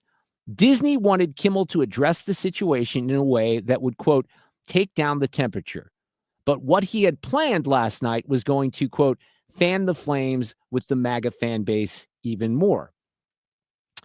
Now, a source, this is according to the Hollywood Reporter, a source at Jimmy Kimmel's show counters to THR that Kimmel planned an on-air address that was not making it worse, but he simply wasn't kowtowing to the outrage. Kimmel was, quote, defending what he said as being grossly mischaracterized by a certain group of people. Okay, Jimmy. THR reported on Wednesday that Kimmel did not plan to apologize for his comments, but did plan to address the situation on air. The talks between Kimmel and Disney ABC hit enough of a stalemate that executives there decided that Wednesday's episode of Jimmy Kimmel Live had run out of the time to be salvaged. And this is because, when the story broke yesterday, you got to remember these shows are taped in the earlier part of the afternoon. In fact, he would be taping right at 6 o'clock. And the story broke right before 6 o'clock last night. I'm talking Central Time. They tape at 4 p.m. Pacific in LA. By this point, of the roughly 200 affiliate stations, they had said, by this point, 66 of the roughly 200 affiliate stations had said that they would not carry the episode. That's when ABC announced it was suspending the program. And Bob Iger and Dana Walden said it was a joint decision that was a last resort. Walden delivered the news to Kimmel, but did not ask him to apologize, says the source, who described Wednesday as a very, very heavy, hard day. They say Disney and Kimmel declined to comment on the situation. And the report in the Hollywood Reporter closes this way. Disney is still trying to find a path back to Jimmy Kimmel Live. That ought to be fascinating, according to the source. At the top, executives are hopeful, but note that the future is up to Kimmel's willingness to participate in the cooling off process, whatever that means. Of course, the future, as they say in the report of Jimmy Kimmel Live, is also at least sort of up to the affiliates. And the source could not say how many affiliates would have to be on board for ABC to continue business with Jimmy Kimmel Live. My guess is that Jimmy Kimmel Live is not coming back, not on ABC at least. Traffic from the 97.1 FM Talk Traffic Center. Yeah, we've got slowdowns hanging around. This is going to be 170 southbound Forest Park Parkway down to 64. You've got 270 southbound delays from Page to Manchester, and then northbound Manchester to 64. 70 westbound, you've got through the airport area, 270 to First Capitol. Then you've got a crash from 79 to past K where it's tied up because of that crash in the right lane. And then 64 westbound Kings Highway over to 270 through Chesterfield, still a little bit tight. And 44 westbound from 270 to past 141. This report is sponsored by the Diamond Shop. The Diamond Shop, making St. Louis sparkle for over 100 years. I'm Trent Erickson with traffic on 97.1 FM Talk. At a young age, Charlie Kirk became a force in American politics. Fox News Radio with Fox Nation dives into the life and legacy of Charlie Kirk. The Life of Charlie Kirk, right here Sunday at noon, followed by the Charlie Kirk Memorial, happening live. Well, I want you to get together with us here in just a couple of weeks. It's going to be 2 weeks from tonight on October 2nd over at the Plaza Frontenac Hilton. We do this 5 times a year with the team from the Retirement Advisory Group. Here's a couple of things you should ask yourself. Do you have your own personalized structured income plan? If you don't, that's one reason to be at this event on October 2nd. The markets are hitting all-time highs, right? Would you like to learn how to automatically lock in your gains without having to sell? These are some of the things that Thomas and the team will teach you at the very last Protecting Your Retirement educational event coming up Thursday, October 7th. Again, it's at the Plaza Frontenac Hilton. These are free events. We just need to know that you're coming. It's very easy to RSVP. All you have to do is go to retirementkey.com. You go to that website, and there's a page that will take you right to a registration page. It will also tell you that if you choose to meet one-on-one, if you feel more comfortable doing that one-on-one, go do that. You can register and do that right online with them on the site. Retirementkey.com, and we'll see you on October 2nd. That baby's gone! Cardinals fans, FanDuel Sports Network is your home of the Cardinals. That ball was mashed. And there are more ways to watch this season. Holy cow! Subscribe directly to FanDuel Sports Network to stream the Cardinals without blackouts. How about that play? Or watch through a TV provider. Incredible! Including DirecTV, Spectrum, Xfinity, Fubo, and more. He got it! Learn more at cardinals.com/TV. Ball game! That couldn't have worked out any better for the Cardinals. One of the biggest gifts you could give your family is peace of mind. That's why I trust and recommend Civia Law. They've helped so many families, including mine, right here in our community with estate planning, wills, trusts, powers of attorney, and elder law issues. I've seen how stressful it can be when a loved one passes without a plan. Families are left confused, sometimes tied up in probate court, and it can cost so much in time and money. But with Civia Law, you don't have to worry about that. They'll walk you through everything and even deliver your completed documents in just 2 weeks from confirm your first appointment. And here's something special just for you. Mention the Annie Fry Show, and the first 10 listeners right now will get a free strategy session. That's a $300 value. 833-995-WILL. Just be sure to mention the Annie Fry Show when you call. Civia Law has 7 convenient locations across Illinois and Missouri, including in Edwardsville, Swansea, and Creve Coeur. Secure your legacy and protect the people you love. Call 833-995-WILL. That's 833-995-WILL, or visit civialaw.com. Hello from Pro Outdoor, your #1 irrigation and sprinkler team. Aeration and overseeding season is here to repair summer brown spots. Make sure your sprinkler system is tuned up to water in that fresh seed. We're running fall specials on aeration, overseeding, and new residential sprinkler installs within 2 weeks. Call 636-695-7800 or visit ProOutdoor.com to see all our services. That's 636-695-7800. Are you looking to hire? ZipRecruiter finds the best candidate for your job fast. Try ZipRecruiter for free at ZipRecruiter.com/free. That's ZipRecruiter.com/free. ZipRecruiter.com/free. Mark Reardon, Sue Thomas. This is the Mark Reardon Show.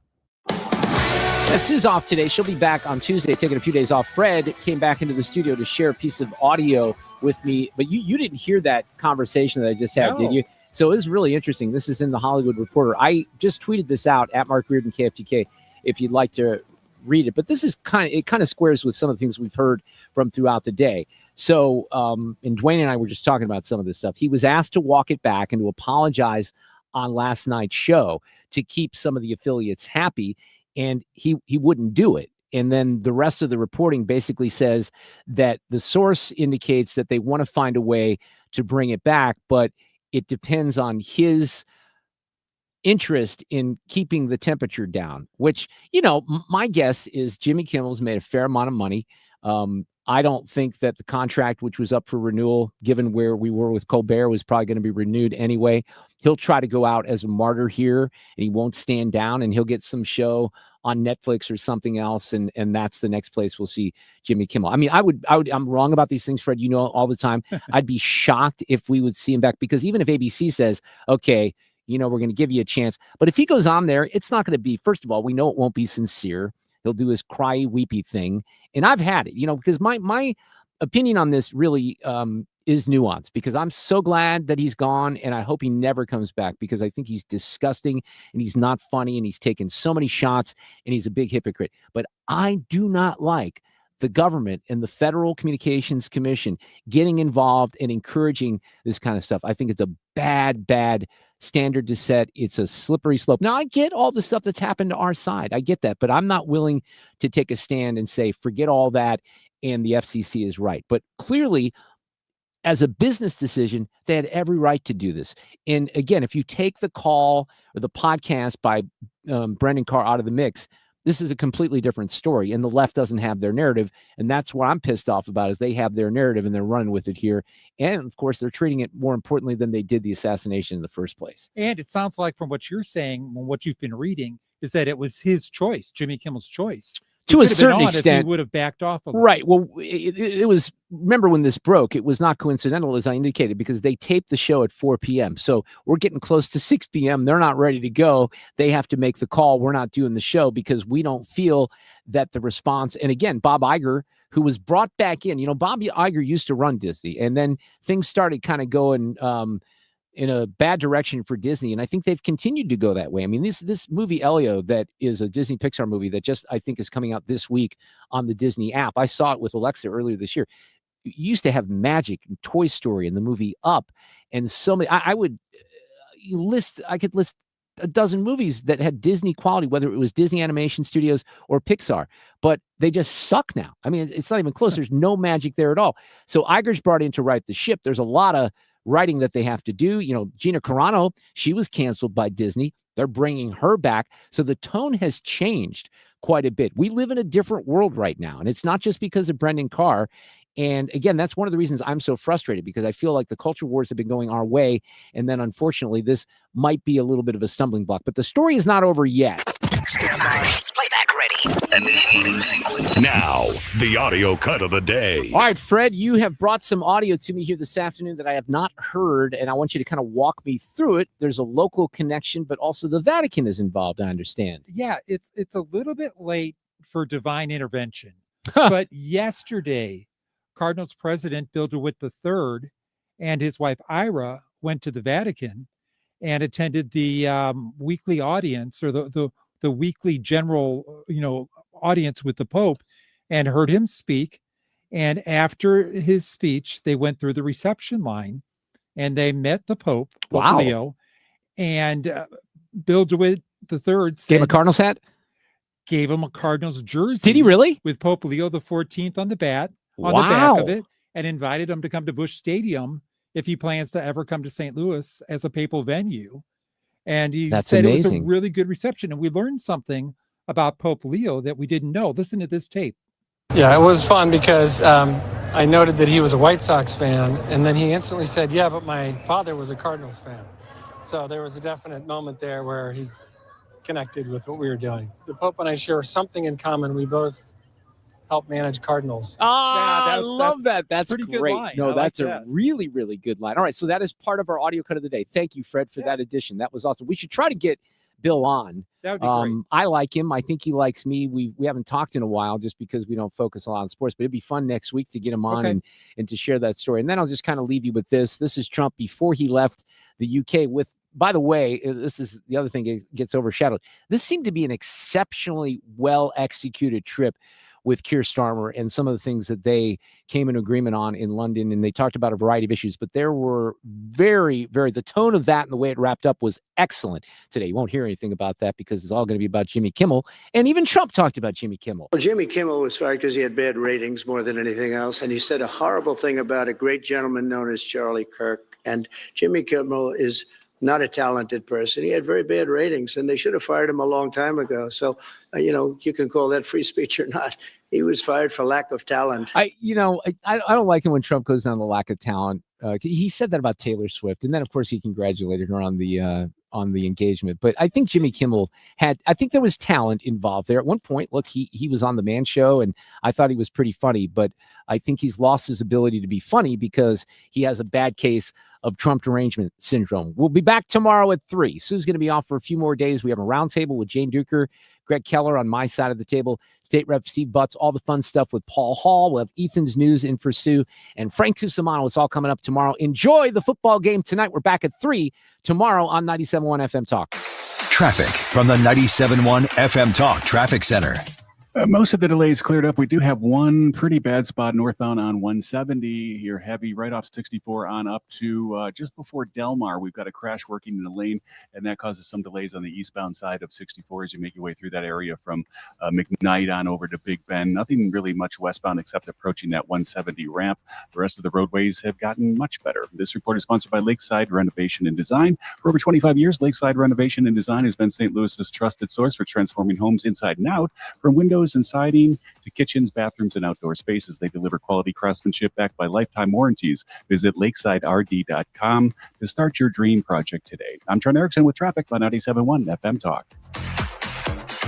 There's a lot on the line in divorce. This is Joe Cordell of Cordell & Cordell, the largest family law firm in the country, with over 35 years of helping clients navigate divorce. Divorce touches all areas of your life: your home, savings, retirement, and of course, kids. So when you find yourself facing divorce, you need a partner you can count on. If you are facing divorce, contact Cordell & Cordell today at 1-855-GET-LEGAL. The choice of a lawyer is an important decision and should not be based solely upon advertisements. 600 Kelwood, St. Louis. This is Kyle Bush with Cringe Financial Group. For over 6 decades, we've helped St. Louis families and businesses plan with purpose and live with confidence. How many times have you changed jobs over the years? If you're like many professionals, you may have left behind one or more 401ks. Unwatched, unmanaged, and potentially your largest retirement asset. Just because it's out of sight doesn't mean it should be out of mind.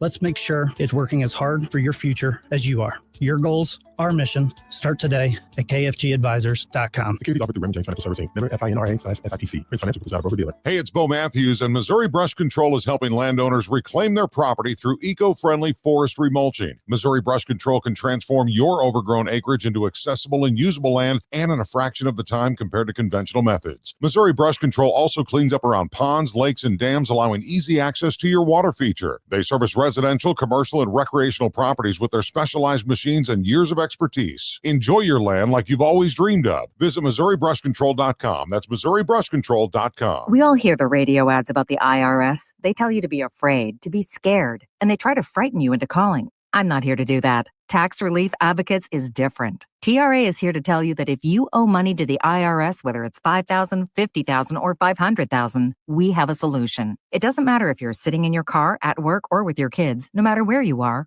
call now. 800-575-6986. Don't lose hope. TRA can eliminate or reduce what you owe to the IRS. Generous programs are now available that can give you a fresh start. Our passion is taxes and helping individuals fix their IRS problems. We have over 1,000 5-star reviews on Google and an A+ with the Better Business Bureau. You don't need to be afraid of the IRS.